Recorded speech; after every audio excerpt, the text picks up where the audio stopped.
Video like जरूर कर लीजिए और ऐसे वीडियो लगातार फ्री में पाने के लिए चैनल को तुरंत सब्सक्राइब कर लीजिए और बेल आइकन को जरूर टैप कर लीजिए ताकि आगे भी सारे वीडियो आपको मिलते रहे। यूट्यूब में फॉलो करते हैं तो प्लीज ये वाला फ्री टेलीग्राम चैनल जरूर ज्वाइन कर लीजिएगा। सारे नोटिफिकेशन सारे अपडेट यहीं पे आते हैं, ध्यान रखिए। I hope you all are doing well.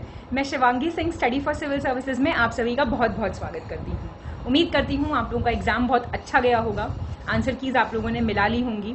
हमारे टेलीग्राम पे आपको with proof number of questions plus उनका रेफरेंस, जो हमारे कराए हुए पॉइंट्स, हमारे कराए हुए सिलेबस, हमारे कराए हुए मटेरियल से आया है, उसके लिए आप हमारा टेलीग्राम जरूर रेफर कर सकते हैं। इसके अलावा इस वीडियो में हम शुरुआत करने जा रहे हैं हमारे GS 5 के पॉइंट नंबर 1 की, जो रिलेट करेगा कल्चरल हिस्ट्री से उत्तर प्रदेश की। उसमें हम एंशिएंट, मिडीवियल, मॉडर्न, भक्ति मूवमेंट, हर कुछ चीज एक टेम्पोरल अप्रोच के हिसाब से पढ़ेंगे। थ्योरी पढ़ेंगे हम इसमें मैंने आपको कुछ टिप्स और ट्रिक्स भी दिए हैं आंसर राइटिंग के। इसके अलावा आप आंसर राइटिंग के लिए जो हमारे क्वेश्चन एंड आंसर्स यूट्यूब पे कराए जा रहे हैं उनको फॉलो कर सकते हैं। अदरवाइज आप हमारा मेंस का पेड कोर्स ज्वाइन कर सकते हैं, जिसमें आपको complete study material plus answer writing, essay, Hindi, everything सब कुछ कवर कराया जा रहा है एक बहुत ही होलिस्टिक वे में। और जो लोग यूपी PCS 2024 की तैयारी करना चाहते हैं, शुरुआत से सिलेक्शन तक की तैयारी, उसके लिए भी हमारे पेड कोर्स स्टार्ट कर दिए गए हैं, जिसमें इतना सफिशिएंट स्टडी मटेरियल दे दिया जाएगा कि आपका कंप्लीट सिलेक्शन हो सकता है। उसमें हमारी पेड क्विज, जिसने बहुत ही इंपॉर्टेंट रोल प्ले किया है इस पेपर में भी, टेस्ट सीरीज, हमारी आंसर राइटिंग मॉड्यूल, हमारा मटेरियल जो कि बहुत ही मिनिमम पेजेस में है, जिससे आपका रिवीजन बहुत इफेक्टिव हो पाए, सब कुछ बहुत ही अच्छे से प्रोवाइड किया जा रहा है। तो आप अपने रिक्वायरमेंट्स के हिसाब से चीजें ज्वाइन कर सकते हैं। बाकी वीडियोस हमारे यूट्यूब पे फ्री थी, फ्री हैं, फ्री ही रहेंगी। तो चलिए शुरुआत करते हैं हमारे GS 5 के पॉइंट नंबर 1 की। GS 5.1 से शुरुआत कर रहे हैं। History, civilisation, culture and ancient cities of Uttar Pradesh. भाई उत्तर प्रदेश पे फोकस जो है अब ज्यादा रहने की पूरे चांसेस हैं, इसलिए होलिस्टिकली कवर करना बहुत इंपॉर्टेंट है हमारे लिए। और अभी आपके पास वक्त है, इस बार मेंस में आपके पास वक्त है थोड़ा सा, तो उसके लिए अपनी अंडरस्टैंडिंग बहुत अच्छी कर लीजिए, प्लस मटेरियल आपको रेडीमेड मिल ही रहा है। अब जितनी बातें मैंने आपको इससे पहले बताई इंट्रोडक्शन में, उनके अलावा आपको एक चीज और ये फॉलो करनी है कि अपने छोटे छोटे पॉइंट्स बना लेने हैं, ठीक है। और आंसर राइटिंग प्रैक्टिस तो खैर बार बार कहने की बात है ही नहीं। तो शुरुआत करते हैं हम हमारे पॉइंट नंबर 1 से। पॉइंट वाइज कवर करते जाएंगे, revision plus answer writing, you are all set for your mains examination. Uttar Pradesh के इतिहास की, हिस्ट्री की अगर हम बात करें तो it has been linked to the wider history of India. 4000 साल पुरानी हमारा इतिहास है हमारे प्रदेश का। ये जो था हमारा उत्तर प्रदेश, आर्यंस या फिर स्लेव्स, इनके अंडर आता था। मतलब ऑक्यूपेशन जो होता था इनका, वो ऑक्यूपेशन क्या था? एग्रीकल्चर था। देखो कुछ चीजें तो आप लोग को ज्यादा याद करने की जरूरत भी नहीं है भाई, आप लोगों ने हिस्ट्री पढ़ी है तो हिस्ट्री इंडिया की, इंडिया का तो पार्ट यूपी है ना, तो जो हिस्ट्री इंडिया की रही होगी वही हिस्ट्री क्लोजली लिंक करेंगे आप यूपी से। जो अलग अलग चीजें हैं वो मैं आपको बता दूंगी पॉइंट बाय पॉइंट। आर्यंस ने कैप्चर किए थे सराउंडिंग एरियाज जीत से, मतलब लड़ाइयां होती थी, जो जीतता था उसका वो इलाका हो जाता था। आप जानते हैं उत्तर प्रदेश जो था एपी सेंटर था महाभारत के युद्ध का, ये आपको ये लाइन याद रखनी है। उसके बाद यहां पे जो सिविलाइजेशन का फाउंडेशन हुआ वो इसी टाइम पे हुआ, महाभारत के टाइम पे। भाई महाभारत हो गए, रामायण हो गए, ब्राह्मण्स हो गए, पुराण्स हो गए, ये सब कुछ किसके टाइम पे कंपोज किए गए थे? भाई आर्यंस जब यहाँ पे आके रहना स्टार्ट हुए तब ये सारी की सारी लिटरेचर, ये सारे के सारे एपिक्स कंपोज हुए। चौखुंडी स्तूप आपने नाम सुना होगा, ये वो जगह है जहां पे लॉर्ड बुद्धा अपने शिष्यों से मिले थे। इसके अलावा कुरूज, पंचाल्स, वत्स, विदेहा पढ़ा आपने? नहीं पढ़ा है? महाजनपद में अभी आएंगे नीचे भी। यहां पे इनसे मिलके बनी थी इनिशियल टेरिटरी किंगडम की। इन रीजन्स को कहा जाता था मध्य देश। Very important. अशोक के टाइम पे बहुत सारे पब्लिक वेलफेयर काम भी होते थे। अशोक ने अपनी पूरी जिंदगी पब्लिक वेलफेयर के तौर पे ही बिता दी थी कलिंग के युद्ध के बाद। कलिंग का जब युद्ध हुआ था तो उसके बाद जो ये एम्पर था अशोक, इसने अपने हथियार त्याग दिए थे और बुद्धिज्म को फॉलो कर लिया था। पढ़ा होगा आपने इतना। धर्मशालास बनवाई, रोड्स बनवाए, हॉस्पिटल्स बनवाए पूरे एम्पायर में। इसके अलावा एम्पर अशोक ने बहुत सारे हॉस्पिटल्स भी बनवाए। और उसके बाद जो नंद डायनेस्टी थी, उसके रूलर थे महापद्मनंद, उन्होंने बहुत बड़ा एम्पायर बनाया था आसपास की डायनेस्टीज को कॉन्कर करके, और एक सेंट्रल गवर्नमेंट, सेंट्रल सिस्टम जो है वो स्टैब्लिश हुआ था। कहाँ हुआ था? गैंजेटिक प्लेन्स के पास ही तो हुआ था, जो गंगा के प्लेन्स से तो बना है हमारा प्रदेश भी। तो पहली बार कोई ऐसा एम्पायर बना था जो कोई एलिट ने नहीं, बल्कि जिसकी बाउंड्रीज ने गैंजेटिक प्लेन्स को क्रॉस कर दिया था। इसी वजह से एम्परर महापद्मनंद को कहा जाता था father of central government system. फिर नंद डायनेस्टी के बाद रूल किसके पास आया? मौर्यस के पास। जो सिटी थी वो अपने टॉप पे कब पहुंची? हर्षवर्धन के टाइम पे। तो जो हिस्टोरिकल बैकग्राउंड है यूपी का, वो मुस्लिम रूल, जब से मुस्लिम रूल आना स्टार्ट हुआ उससे भी काफी इन्फ्लुएंस्ड है। और एक बात याद रखिएगा, आप मेंस की तैयारी के वक्त जो भी पॉइंट्स आपको प्रीलिम्स के लिए बताए गए, जैसे अभी मैं आपसे पूछूं पहला अरब आक्रमण हिंदुस्तान में कब हुआ, कौन से ईयर में हुआ, मुझे कॉमेंट डाउन करके बताइए आप। तो यहाँ पे एक लाइन आई ना, the historical background of Uttar Pradesh was greatly influenced by the advent of the Muslim rule. तुरंत आपको स्ट्राइक करना चाहिए, when did the advent of Muslim rule started, ऐसे आप लिंक कर करके पढ़ेंगे। अब इस टाइम पे क्या हुआ था? जब मुस्लिम रूल स्टार्ट हुआ तो राजपूत का सब्जुगेशन हुआ बहुत ज्यादा, जिनकी पावर्स बहुत ही लिमिटेड एरियाज में थी राजस्थान के। उत्तर प्रदेश अपने चरम पे, प्रॉस्पेरिटी के, समृद्धि के पिनाकल पे, जेनिथ पे कब पहुंचा? ड्यूरिंग द मुगल रूल, याद रखिएगा, और स्पेशली अकबर के टाइम पे। उसके बाद उत्तर प्रदेश में डिक्लाइन देखा मुगल रूल का, और फिर कौन आए थे? फिर ब्रिटिशर्स आए थे। मुगल इन्फ्लुएंस तब तक सिर्फ डुआब वाले रीजन तक कन्फाइंड रह गया था। सेम प्रीलिम्स में आपने पढ़ा था, डुआब रीजन कौन सा था? आप मुझे कमेंट करके बताइए। दो क्वेश्चंस हो गए आप लोगों के लिए। British East India company contact में आती है अवध के, किसके टाइम पे? शुजा-उद-दौला के टाइम पे। ये कौन सा नवाब था? तीसरा नवाब था अवध का। तो जो इसमें कोई शक नहीं है कि हिस्ट्री जो थी यूपी की, वो कॉन्करेंटली रन कर रही है विद द कंट्री की history during and after the British rule. But it is also known that the contribution of the people of the state to the national freedom movement was very significant. Indian national movement में यहाँ के लोगों का बहुत अच्छा खासा योगदान रहा है। आप जब भी कोई आंसर लिखें, ऐसे लिखें, तो याद रखिएगा, आप एक तरीका होता है टेम्पोरल तरीका, आपने ये वर्ड सुना होगा, मैं ऐसे लिख रही हूं, अभी काट दूंगी, टेम्पोरल वे ऑफ राइटिंग। क्या होता है? अब मैं आपको आंसर राइटिंग के साथ साथ कुछ ट्रिक्स और टिप्स भी देती रहूंगी, तो आप उनको नोट कर सकते हैं। इस टेम्पोरल तरीके में आप क्या करते हैं? आप पीरियड वाइज स्टार्ट करते हैं। एंशिएंट से स्टार्ट कीजिएगा, धीरे धीरे आगे आइएगा मिडीवियल, मतलब इसमें आप बीच में डिवाइडेड हैं ये भाई, प्री मिडीवियल, फिर लेटर एंशिएंट, ऐसे, और फिर आप आइएगा इंडियन नेशनल मूवमेंट की तरफ, और फिर आपको अभी भी आना है, मूवमेंट तक नहीं खत्म होना है आपको, फिर आपको प्रेजेंट तक भी आना है। अगर आप ऐसे कोई भी आंसर फ्रेम करते हैं तो आपका आंसर बहुत ब्यूटीफुल कंस्ट्रक्ट होगा। ठीक है, चलिए। अब मगध के टाइम पे, जब मगध एम्पायर था, तो बुद्धिज्म और जैनिज्म भी इस टाइम पे बहुत अच्छा पब्लिश हुआ था, फ्लरिश हुआ था, और एडमिनिस्ट्रेटिव और इकोनॉमिक प्रोग्रेस भी बहुत अच्छी हमने देखी थी। Middle of the first millennium BCE वो टाइम है जब उत्तर प्रदेश ने किसका एडवेंट देखा? लॉर्ड बुद्धा का, और बुद्धिज्म स्प्रेड हुआ। आप जानते हैं बहुत अच्छे से, लॉर्ड बुद्धा का पहला धर्मोपदेश, पहला सरमन कहां दिया गया था? धामेक स्तूप, सारनाथ, यूपी में था उस टाइम पे, यूपी में है। उस टाइम पे किसका रूल था? मगध के शासन के अंडर ये हमारा उत्तर प्रदेश आता था। उत्तर प्रदेश के ज्योग्राफिकल फीचर्स, अब हमेशा एक बात याद रखिएगा, किसी भी जगह की इकोनॉमी को इफेक्ट करती है उसकी ज्योग्राफी। ठीक है, जैसी जिस जगह की ज्योग्राफी होगी। आप मुझे बताइए, कोकोनट, आप नारियल पानी पीते हैं? नारियल पानी यहाँ पे क्यों महंगा है? छोटी सी बात है, तो इंडिया के अंदर की बात है। और साउथ में क्यों सस्ता है? क्योंकि साउथ में वो उगाया जा रहा है। ठीक है, और इसलिए अब तो खैर हर जगह ज्यादा बिक रहा है, क्योंकि वो कोरोना के बाद से, और वो इलेक्ट्रोलाइटिक कंटेंट बहुत अच्छा होता है, और उस सब के बाद से हर जगह बहुत ज्यादा एकदम से उठान आ गया। लेकिन पहले इतना सुनने में ये सब नहीं मिलता था। याद हमेशा ये चीज रखिएगा, जिस जगह की ज्योग्राफी होगी उसी के हिसाब से वहां की इकोनॉमी होगी।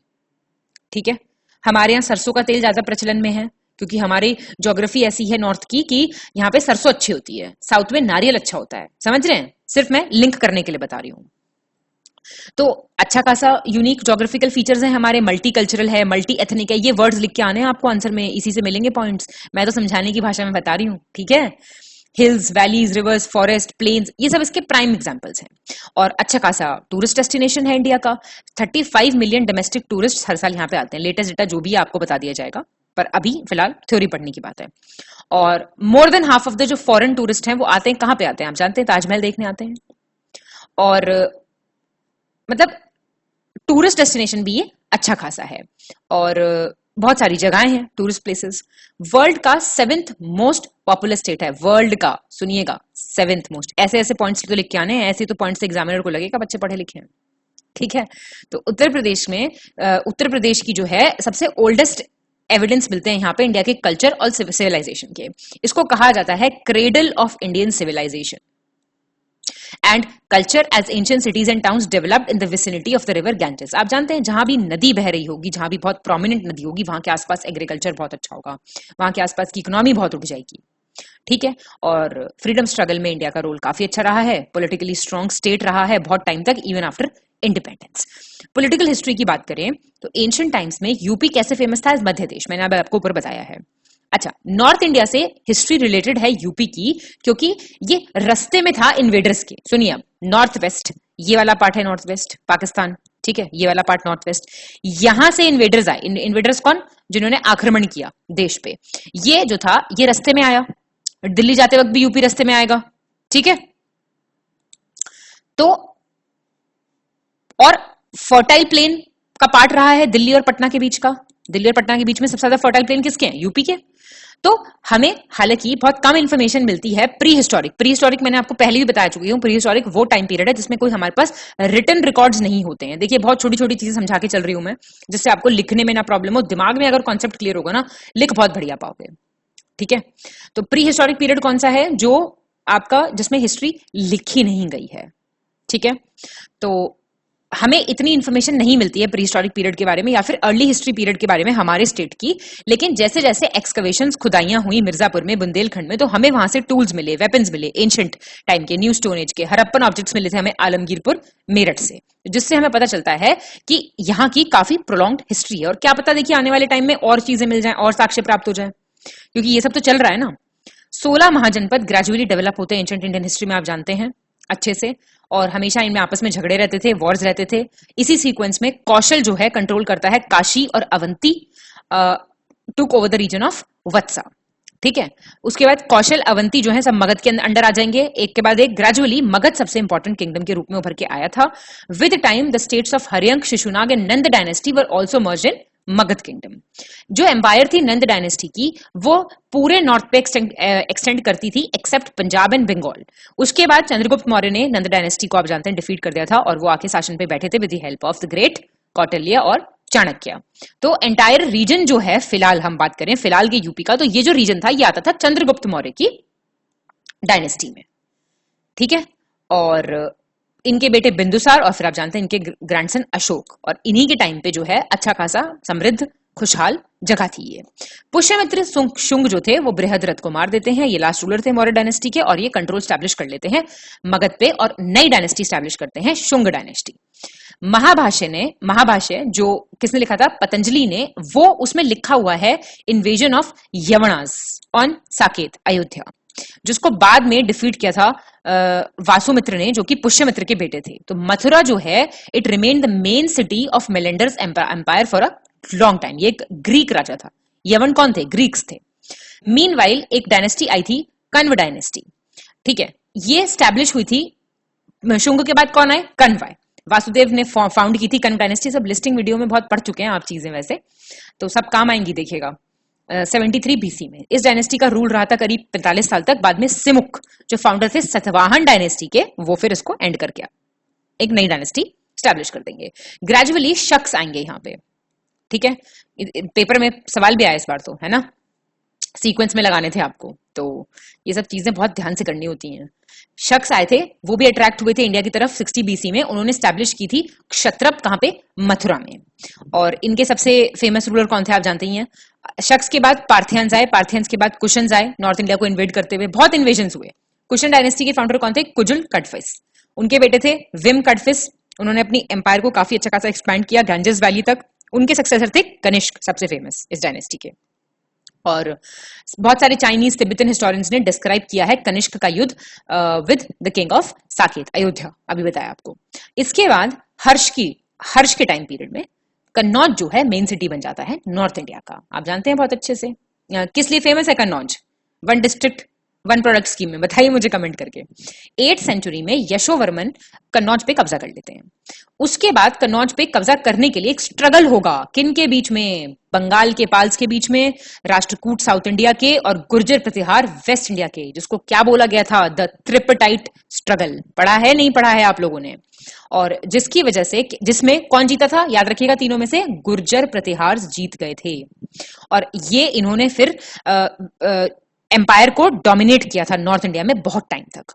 फिर 1018 में महमूद गजनवी हराएंगे इनको, गुर्जर प्रतिहार को, और चंदेल किंग्स जो जजिका भुक्ति में या फिर प्रेजेंट डे बुंदेलखंड, ये सवाल आया था डायरेक्ट पेपर में, बुंदेलखंड को किस नाम से जाना जाता है, वो सक्सेसफुली काउंटर करते हैं। काउंटर मतलब ये जो महमूद गजनवी अटैक करेगा, चंदेल किंग्स उनको अच्छा खासा रेजिस्टेंस देंगे, याद रखिएगा ये चीज, ठीक है। सुहेलदेव, जब मुस्लिम इन्वेडर्स बुरी तरीके से आतंक फैला रहे थे, इंडिया में आ रहे थे, स्प्रेड हो रहे थे, तो किंग सुहेलदेव थे श्रावस्ती के। उन्होंने बहुत सारे ट्राइब्स को, थारू, बंजारा, पढ़ा है ना, ये सब यूपी की ट्राइब्स हैं, इनको इकट्ठा करा और छोटे छोटे जो रूलर्स थे आसपास के, कि हम सब मिलके इनको रोकेंगे। इनकी आर्मी, ऐसा कहा जाता है कि इट डिफीटेड एंड किल्ड गाजी सलार मसूद। ये सबसे चहीता या सबसे बिलवड नेफ्यू था महमूद गजनवी का, किसमें? द बैटल ऑफ बहराइच में इन 1034 AD। तो सुहेलदेव को कहा गया राजभार या फिर Bhar Rajput, and he is known as the king who saved Hinduism. याद रखिएगा, इंपॉर्टेंट है। कई बार कोट करने में एक लाइन लिख के आ जाओ छोटी सी, क्या दिक्कत है? समझदार दिखने के लिए कितनी भी मेहनत करनी पड़े, करना अब, ठीक है। सुहेलदेव का स्टैचू जो है वो 2016 में बहराइच में और अनवील किया गया था, और 2018 में प्राइम मिनिस्टर ने उनके ऑनर में, उनके सम्मान में एक पोस्टेज स्टैंप भी रिलीज की थी। तो यहाँ पे एक बॉक्स है, अच्छी इन्फॉर्मेशन है, आप लोगों को पता होना चाहिए इनके बारे में, ऐसे बहादुर और अच्छे अच्छे लोगों के बारे में सबको पता होना चाहिए। प्रतिहार के बाद आएंगे कौन? प्रतिहार के बाद होगा क्या? बेसिकली प्रतिहार के बाद काफी कियोस स्प्रेड हो जाएगा, अफरा तफरी सी मच जाएगी सेंट्रल इंडिया में, क्योंकि पावर टूट जाएगी। मैं आपको बता रही हूँ, देखिए, जब जब एक सेंट्रल पावर है, याद रखिएगा, जब तक मौर्यन एम्पायर थी, और आप ये पैटर्न नोटिस कीजिएगा एंशिएंट इंडिया से लेके आज तक, जब जब पावर सेंट्रलाइज्ड रहेगी तब तक शासन बहुत अच्छा चलेगा। फिर क्या होगा? छुटपुट किंगडम्स उभरेंगी और वो पावर को यहां से धीरे धीरे तोड़ने की कोशिश करेंगी। तो तब तक जो है एडमिनिस्ट्रेशन में भी कमी आएगी और इतना अच्छा सेंट्रलाइजेशन ऑफ पावर नहीं हो पाएगा। तो अब फिर से प्रतिहार के बाद जो है कियोस स्प्रेड हो जाएगा। तो इस टाइम पे पीस एंड ऑर्डर कौन रीस्टैब्लिश करेगा? गहडवाल डायनेस्टी करके एक डायनेस्टी आएगी, वो स्टैब्लिश करेगी। गोविंद चंद्र, जयचंद्र, सब नाम सुने हुए आपके, ये प्रोमिनेंट रूलर्स हैं गहडवाल डायनेस्टी के। और जयचंद्र की केयरलेसनेस की वजह से आप अच्छे से जानते हैं, पृथ्वीराज चौहान जो चौहान डायनेस्टी के, वो हार गए थे बैटल ऑफ तरेन में, सेकेंड बैटल में। पहले में कौन कौन लड़ा था और कौन जीता था, जरा कमेंट करके बताओ।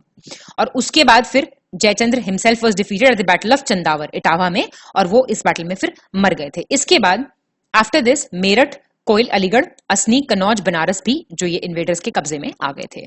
1203 में चंदेल किंग परमादिरादेव जो थे, उनको डिफीट किया था कुतुबुद्दीन ऐबक ने, और उनकी मृत्यु हो जाती है, मार देता है कुतुबुद्दीन ऐबक इनको। 1206 में कुतुबुद्दीन ऐबक दिल्ली की राजगद्दी पे बैठेगा और यहां से स्लेव डायनेस्टी, गुलाम वंश का आरंभ होगा। 13th और 14th सेंचुरी में सेंट्रल पार्ट्स थे कंट्री के, उनपे कौन डोमिनेट कर रहा था? उनमें क्या हो रहा था? गैलेंट रेजिस्टेंस हो रहा था और बारबैरिक रिप्रेशन हो रहा था। सुनिए, गैलेंट रेजिस्टेंस और बारबैरिक रिप्रेशन का मतलब बताती हूं मैं आपको। गैलेंट रेजिस्टेंस का मतलब होता है बहादुरी से रेजिस्ट करने की कोशिश की जाएगी, लेकिन उतनी ही बुरी तरह, उतनी ही दुर्दशा करते हुए उस चीज को रिप्रेस कर दिया जाएगा बाय दीज इन्वेडर्स। इसके बाद मुगल्स जो हैं पूरे नॉर्थ इंडिया पे कब्जा कर लेंगे और यहां से रूल करेंगे, आगरा को अपनी कैपिटल बना के। बाद में वो कैपिटल शिफ्ट कर लेंगे टू दिल्ली। औरंगजेब के टाइम पे छत्रासल थे बुंदेलखंड के, ऐसे ऐसे नाम बिल्कुल याद रहने चाहिए आपको। वो जो है विद्रोह चला देंगे। छत्रासल हेल्प लेंगे पेशवा बाजीराव से इसमें, और मराठास जो हैं उत्तर प्रदेश एंटर करेंगे। सादत खान नाम सुना होगा आपने, लोकल सूबेदार थे औध के, वो सोवरेनिटी डिक्लेयर कर देंगे स्टेट की इन 1732 कि भाई मैं इंडिपेंडेंस डिक्लेयर कर देंगे, ऐसा मानिए। सोवरेनिटी का मतलब एक्चुअली इंडिपेंडेंस होता नहीं है, लेकिन अभी मैं आपको सिर्फ समझाने के लिए बता रही हूँ। उसके बाद उनके सक्सेसर्स रूल करेंगे कब तक? 1856 तक, जब, और आप तो जानते हैं उसके बाद फिर जो ये औध था इसको मर्ज कर लिया जाएगा ब्रिटिश रूल में on the grounds of mall administration. जानते हैं ना आप लोग, भाई झांसी को इसलिए किया था, डॉक्ट्राइन ऑफ लैप्स लगा दिया था वहां पे, है ना, और औध को 1856 में मर्ज कर लिया था। उत्तर प्रदेश काफी इंपॉर्टेंट रोल प्ले करेगा 1857 में भी। आप जानते हैं रानी लक्ष्मीबाई ऑफ झांसी, बेगम हजरत महल ऑफ अवध, इस बार भी क्वेश्चन आया है 1857 पे, देख लीजिए आप कितना इंपॉर्टेंट है मेंस के लिए भी और प्रीलिम्स के लिए भी। और बख्त खान, नाना साहेब, अजीमुल्ला खान, अहमदुल्ला शाह राणा, बेनी माधव, ये सब बहुत अच्छे पेट्रियट्स होंगे जो अपनी लाइफ तक गंवा देंगे कंट्रीब्यूट करने के लिए इन द रिवोल्ट ऑफ 1857। अच्छे से जानते हैं आप, इन सबके सेंटर्स आपको पता होने चाहिए, कौन से कहां से लीड कर रहे थे। यही सवाल आया था पेपर में, ठीक है। मेंस का ये फायदा होता है, देखो नाम याद है ना आपको, और ये याद नहीं है कि कौन सा किस जगह से रूल कर रहा था या बता रहा था। अब ऑब्वियसली आप यूपी के ही बताएंगे नाम, तो ऐसा नहीं है मेंस में आप कोई भी नाम लिखाएंगे, लेकिन यूपी में आपको पर्टिकुलर जगह नहीं पता पड़ रही, बरेली से कौन था या कहीं और से कौन था, तो सिर्फ नाम लिख के भी काम चल जाएगा, समझ रहे हैं, या फिर सिर्फ ये लिख के भी काम चल जाएगा that these were the important centres of revolt, लेकिन प्रीलिम्स में नहीं चल पाएगा, है ना। चलिए 1858 में दिल्ली डिवीजन जो है वो सेपरेट हुआ from the north west region and the capital of UP was shifted from Agra to Allahabad, ठीक है, याद रखिएगा 1858।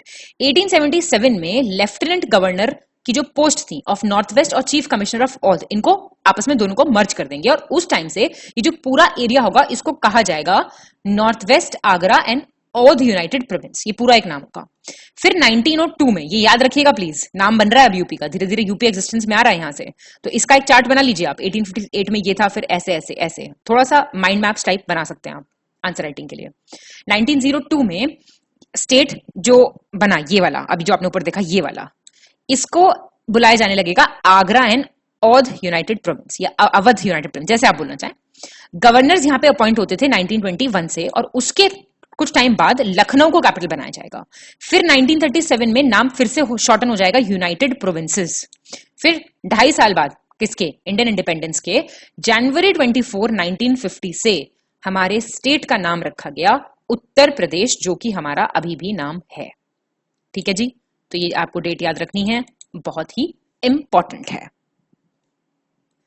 अब हम देखेंगे कल्चरल हेरिटेज हमारे यूपी की।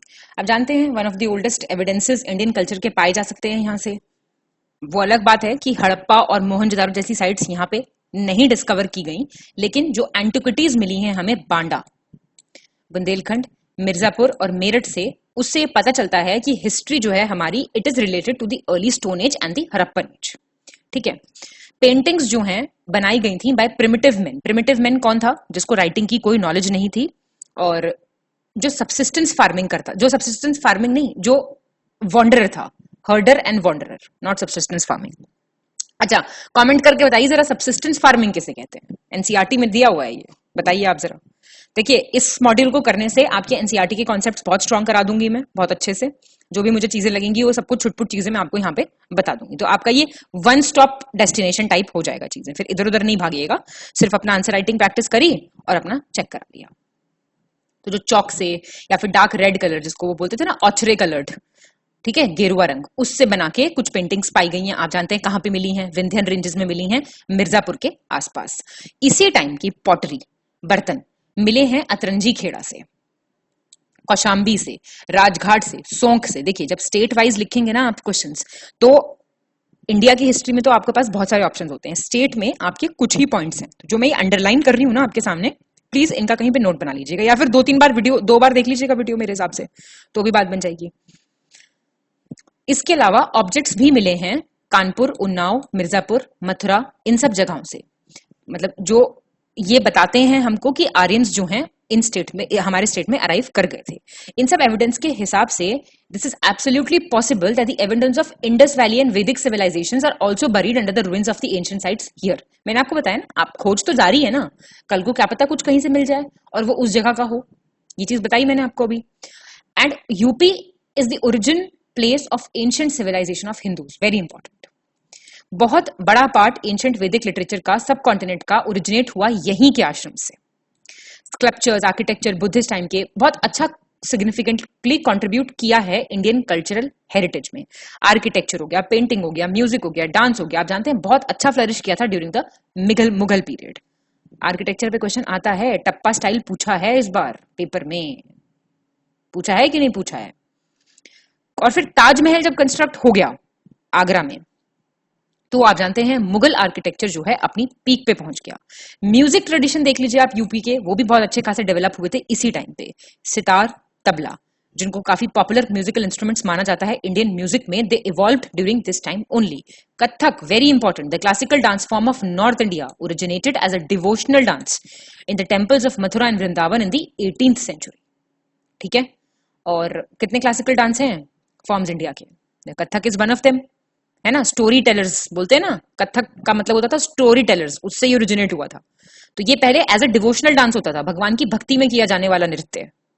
ठीक है, as the birth place of Hindi, Hindi का जन्म स्थान है ये, the official language of the state and the country, UP is the important centre of Hindi literature, very important point. As the birth place of, दोबारा आ गया, भारतेंदु हरिश्चंद्र ऑफ वाराणसी, आप जानते हैं, इंट्रोडक्शन की जरूरत नहीं है, was one of the most first prominent writers to present the traditional form of Hindi as a literary medium. कमाल का लिखते थे। The roots of Indian culture and heritage are also found in UP. The state has witnessed diverse and dynamic past of various regimes from different parts of the world, resulting in a beautiful amalgamation. मिश्रण है अलग अलग beliefs का, अलग अलग traditions का। हमें कैसे पता चलता है? From the scene of art, architecture, literature, इन सब से। Taj Mahal, the birth place of Lord Krishna, the birthplace where Lord Buddha attained Nirvana, introduced Buddhism to the world, meeting place of holy rivers of Ganga, Yamuna, Saraswati, त्रिवेणी जिसको बोलते हैं, सब कुछ कहाँ पे है? यहीं पे तो है भाई। ताजमहल कहाँ है? Birth place of lord Krishna तो पता है आप लोगों को, नहीं पता है? ये सब हमें मिलते हैं यहीं से। अब देख लीजिए, हमने डायरेक्ट यहाँ पे आगरा, मथुरा, वृंदावन ये सब ना लिखने की जगह इसको ऐसे ब्यूटिफाई करके लिखा। इसको कहते हैं थोड़ी सी फ्लावरी लैंग्वेज, जो कि आपको पेपर में अपने यूज करनी होगी। ठीक है, उसी से आपको नंबर मिलेंगे, याद रखिएगा ये चीज। चलिए, तो अब हम देखेंगे यूपी के, अब हम ऐसे टेम्पोरल टाइम पीरियड में स्टडी कर लेते हैं। वो हमारा इंट्रोडक्टरी देख लिया अभी तक हमने, अब हम देख लेते हैं एंशिएंट हिस्ट्री। ठीक है, प्राचीन इतिहास उत्तर प्रदेश का। प्री हिस्टोरिकल पीरियड देख लीजिए। आप जानते हैं ह्यूमन सिविलाइजेशन स्टार्ट हुई थी स्टोन एज से। 3 पीरियड्स में डिवाइडेड है, पेलियोलिथिक, मीजोलिथिक और नियोलिथिक। पेलियोलिथिक की बात करें तो बहुत सारी इंपॉर्टेंट साइट्स हैं इस वाले एरिया की, एरा की, जो यूपी में मिलती हैं। याद रखिएगा नाम प्लीज। मेन जो है इसमें से वो है Belan valley. Belan valley one of the oldest site है जहां पे पहला ह्यूमन सेटलमेंट एक्चुअली हुआ था। कहां पे है ये? बेलान रिवर ट्रिब्यूटरी है टॉन्स नदी की, जो सोनभद्र से ओरिजिनेट होती है, वहां पे पाई जाती है ये। और तीनों पीरियड्स के साक्ष्य, पेलियोलिथिक पीरियड के जो तीनों पीरियड है, लोअर, मिडिल और अपर, वो हमें यहां से प्राप्त होते हैं। क्रेडिट किसको जाता है डिस्कवरी और एक्सकवेशन का बेलन वैली को? It goes to professor GR Sharma. ये फॉर्मर प्रेसिडेंट रहे हैं इलाहाबाद यूनिवर्सिटी के। यहां से एक बहुत सुंदर मूर्ति मिली थी मदर गॉडेस की, जो कि बोन से बनी थी, लोहड़ा ड्रेन के पास से मिली थी। पेलियोलिथिक रिमेन्स हमें और जगह से भी मिलते हैं, जैसे कि सिंगरौली वैली से, जो कि लोकेटेड है सोनभद्र और चकिया डिस्ट्रिक्ट चंदौली में, वाराणसी रीजन के आसपास। ठीक है, मीसोलिथिक साइट का बात करें तो मेन जो साइट्स थी मीसोलिथिक एज की। अब देखिए फर्क समझिए आप इंडियन हिस्ट्री और यूपी हिस्ट्री में। पेलियोलिथिक पीरियड में हमने पेलियो वर्ड का मतलब लिथिक ऑफ स्टोन एज पढ़ते हैं ना हम ऐसे, वो आपको यूपी के आंसर में नहीं लिखना है। आपको यहाँ पे सिर्फ इस बात से मतलब है कि यहाँ पे इस टाइम पीरियड के कौन कौन से साइट्स थी, किसने डिस्कवर किया, 3 पॉइंट में। समझाने के लिए बड़ा लग रहा होगा, एक ही बार टाइम लगेगा, दोबारा टाइम नहीं लगेगा इसमें। ठीक है, अब मीसोलिथिक पीरियड में भी आपको ये नहीं बताना है कि मीसोलिथिक पीरियड को क्या कहते हैं और उसके कैरेक्टरिस्टिक्स क्या हैं, ये आप बताइएगा एंशिएंट हिस्ट्री वाले पेपर में, हिस्ट्री वाले पेपर में मतलब। ठीक है, मतलब अगर कहीं जरूरत पड़े तो, अदरवाइज तो आपका इंडियन नेशनल मूवमेंट ही इंपॉर्टेंट है। मेन साइट्स मीसोलिथिक एज की यूपी की हैं सराय नाहर राय, बहुत सवाल आता है, महादहा, दमदमा, चौपानी मांडो, और ये सब कहाँ पे है? ये सराय नाहर राय, महादहा, दमदमा कहाँ पे है? प्रतापगढ़ डिस्ट्रिक्ट में। परमानेंट हट्स के एविडेंस मिले हैं सराय नाहर राय से, महादहा से, जो फ्लोर होता था हट का, और रिमेन्स मिले हैं टेम्परेरी रेसिडेंस के सराय नाहर राय से, परमानेंट के भी और टेम्परेरी के भी। 14 ब्यूरियल्स, 8 पिटहर्ट्स यहाँ से मिले हैं हमें। Head of the dead body is placed in the west and the feet in the east. हर जगह अलग अलग होता था ना कि डेथ के बाद कैसे कैसे प्लेस करते थे बॉडी को। और एविडेंस मिला है वॉर का, एक्सटर्नल ह्यूमन इन्वेजन का मिला है हमें इसी जगह से, सराय नाहर राय से। हाफ बर्न्ट बोन्स मिली हैं एनिमल्स की यहीं से, इसका मतलब फूड हैबिट्स का पता चलता है रेसिडेंट्स की। कुछ कपल टूम्स भी मिले हैं महादहा से, मतलब मेन और विमेन को इकट्ठा बरी किया गया एक कब्र में।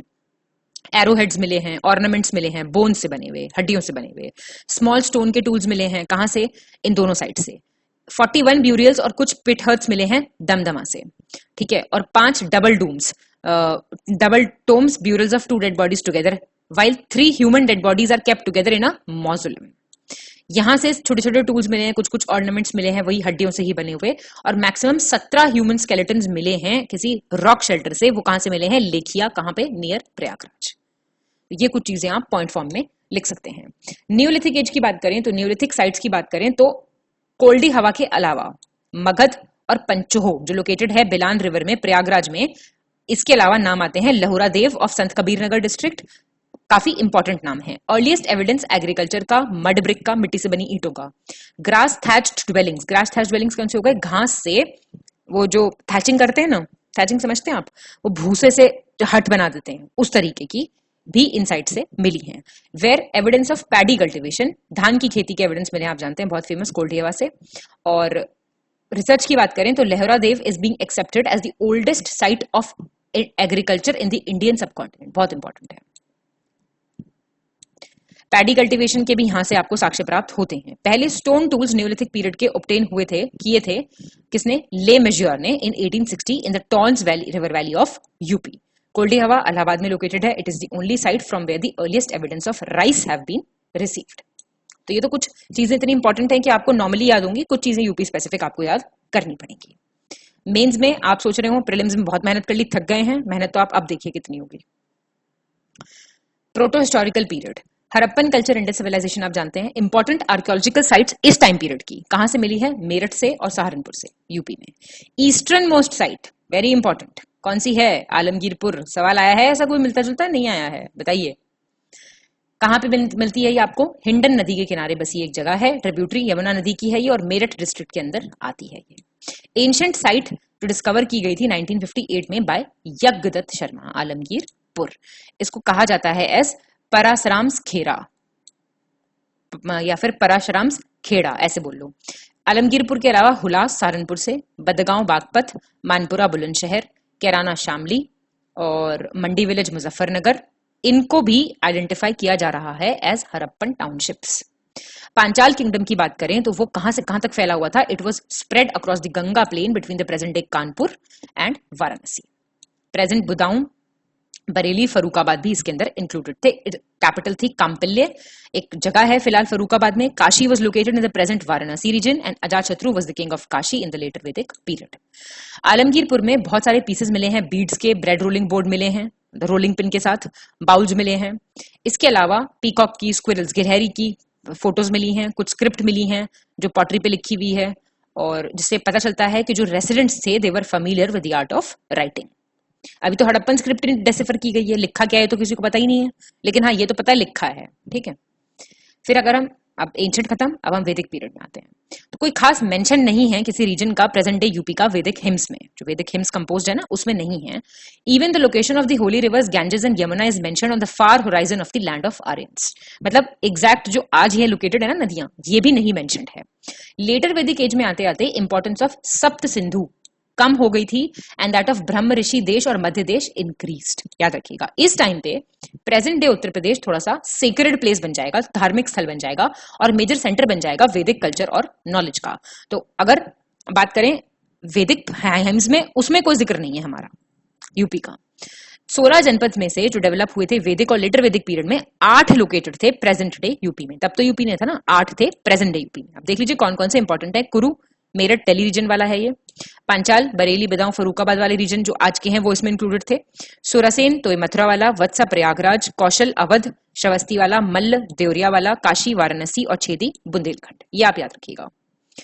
नई किंगडम जो थी कुरु, पांचाल, काशी, कौशल, ये मेंशन्ड है in the post Vedic text as the major centres of Vedic culture. जो लोग थे कुरु पांचाल रीजन के, they were considered to be the best representatives of Vedic culture. They were widely respected as an excellent orator of Sanskrit. Sanskrit कमाल की बोलियां आती थी इन लोगों को। The running of schools and institutions by them were commendable. Their way of life was a role model for other kings, under the reign of whom the Brahmins were highly respected for their piety and intelligence. Panchal परिषद थी एक, मतलब इतना अच्छा इनका setup, इतना अच्छा इनका अरेंजमेंट था कि पंचाल परिषद थी जो प्रोमिनेंटली मेंशन्ड है उपनिषद में भी। और जो स्कॉलर्स थे कुरु पंचाल के, आप जानते हैं वो फॉरेन स्टेट्स जाते थे किस ओकेजन पे? अश्वमेध यज्ञ के ओकेजन पे, वेरी फेमस। पांचाल किंग थे प्रवहन जायवली, वो बहुत बड़े थिंकर थे जिनको ब्राह्मण स्कॉलर्स शिलिक, दलभ्य, श्वेत केतु, उनके फादर उद्दलक अरुणी, ये भी प्रेस करते थे, ये भी इनकी तारीफ करते थे। अजात शत्रु काशी के जो थे वो भी बहुत बढ़िया फिलोसॉफिकल किंग थे, जिनकी सुपीरियोरिटी बहुत सारे ब्राह्मण जैसे कि दृप्ति, वल्हकी, गार्गय सब मानते थे। बहुत सारे लिटरेरी वर्क्स, बहुत अच्छे साहित्य का काम इनके टाइम पे कंपोज हुआ था during this era ending in the Upanishads. जितनी भी क्रिएशंस हैं, जो भी ये वैदिक लिटरेचर थी, इनका क्या सिंबल क्या था इनका? They symbolised high quality of human imagination. ठीक है। Upanishad literature was the result of the penance performed by the sages in their ashrams. Many of these ashrams were located in the present day Uttar Pradesh. Penance जानते हैं ना आप? किसी तरह की तपस्या करना। ठीक है। Present day Uttar Pradesh used to have many ashrams of sages like Bharadwaj, Yajnavalkya, Vashishtha, Valmiki, Aitareya, सब सुने आपने, ये संत रहे हैं, महासंत, महर्षि। इन सब के आश्रम कहाँ थे? यूपी में थे या फिर बॉर्डर पे थे।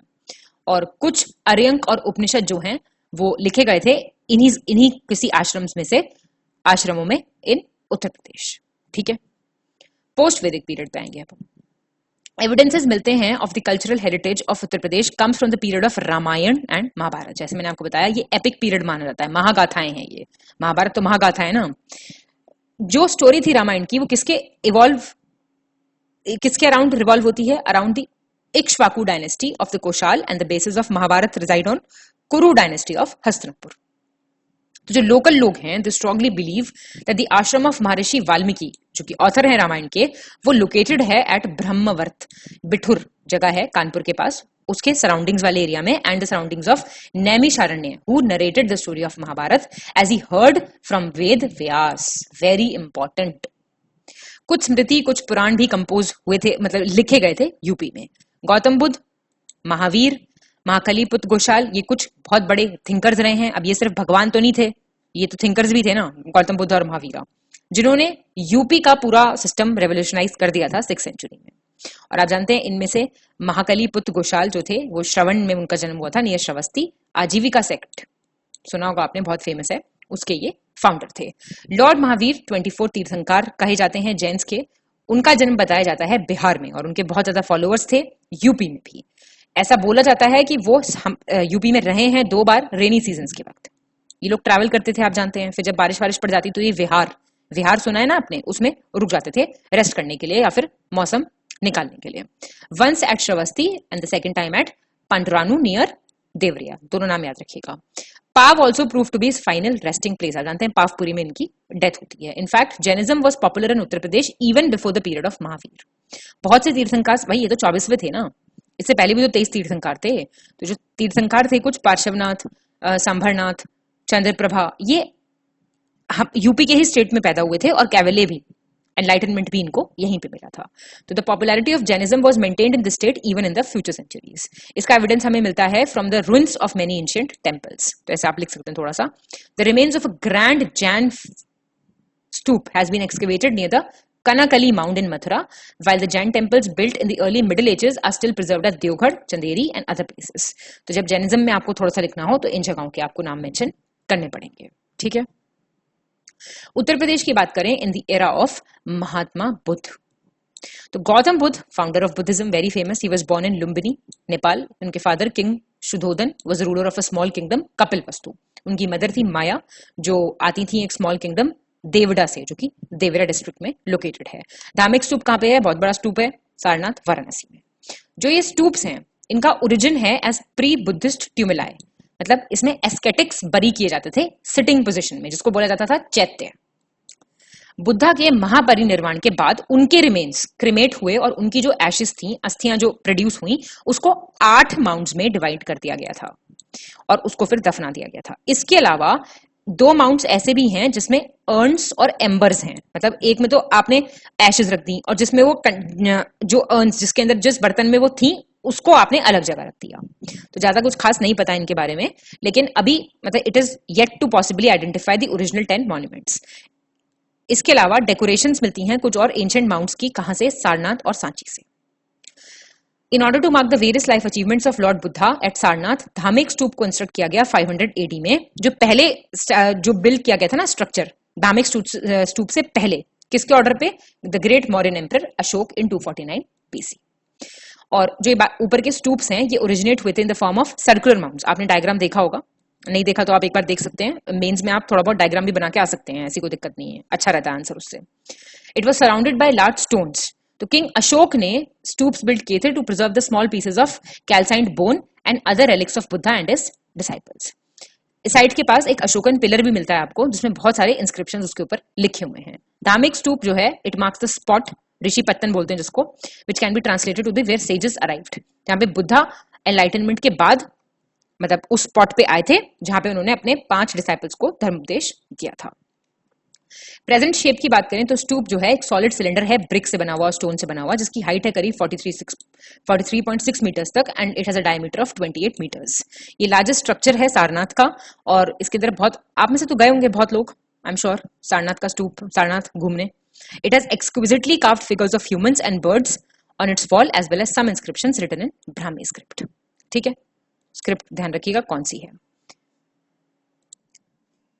अब आगे अगर हम देखें तो आप जानते हैं गौतम बुद्ध को एनलाइटनमेंट जो मिला वो मिला था बोध गया बिहार में, ठीक है, बट इट वाज एट इसी पतन या फिर मृगदेव नियर सारनाथ जो कि यूपी में है, जहां पे उन्होंने अपना पहला धर्म उपदेश या फिर फर्स्ट सरमन दिया था। और जो इनका ऑर्डर है, यहाँ पे ऑर्डर से क्या मतलब है, इनका बिलीफ, इनका फेथ, इनका धर्म, जिस चीज को ये मानते थे, उसकी फाउंडेशन जो है वो स्टार्ट हुई थी उत्तर प्रदेश से। इस तरह से देखा जाए तो सारनाथ जो है उसके पास किस चीज का डिस्टिंक्शन है? It has the distinction of being the birth place of Dhamma and संघ। आप जानते हैं ये 2 एलिमेंट्स हैं of the Holi Trinity of Buddhism, जिसका तीसरा एलिमेंट, तीसरा अभिन्न अंग खुद बुद्धा है।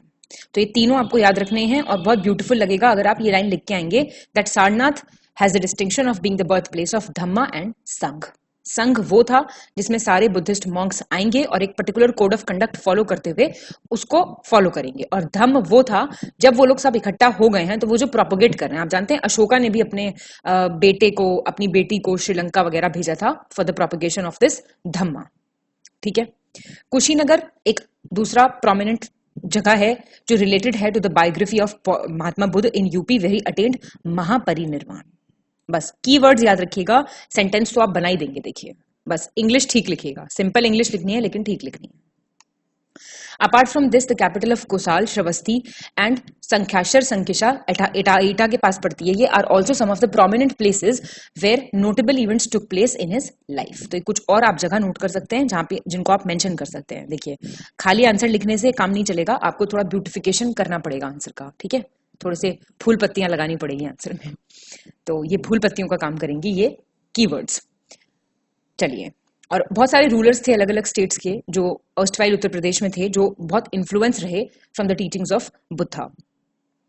अब जो लोग थे स्टेट के, मैंने आपको क्या बताया, रूलर्स तक इन्फ्लुएंस रहे। बात करें अगर हम लोगों की, तो लोग भी पीछे नहीं थे in showing love and devotion to Mahatma Buddha, as most of the monastic life of Buddha was spent in UP. वो अलग बात है कि उन्होंने वहां पे जाके निर्वाण हासिल किया बोध गया में, लेकिन उनकी काफी हद तक बहुत जिंदगी, बहुत सरमन उनके यूपी में गुजरे थे।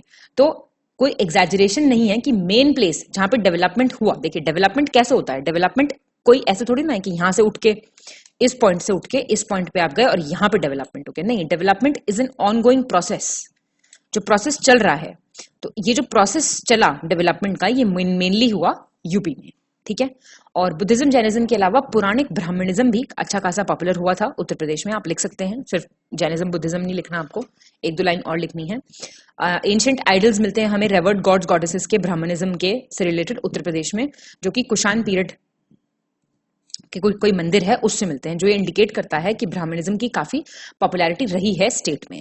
मथुरा आप जानते हैं बर्थ प्लेस माना जाता है इंडियन स्कल्पचर का, और टेम्पल्स जो हैं ब्राह्मणिज्म से रिलेटेड अलग अलग पीरियड से, वो वाराणसी, प्रयागराज, बलिया, झांसी, कानपुर, गाजीपुर, इन सब जगहों पे आपको देखने को मिल जाएंगे, ठीक है।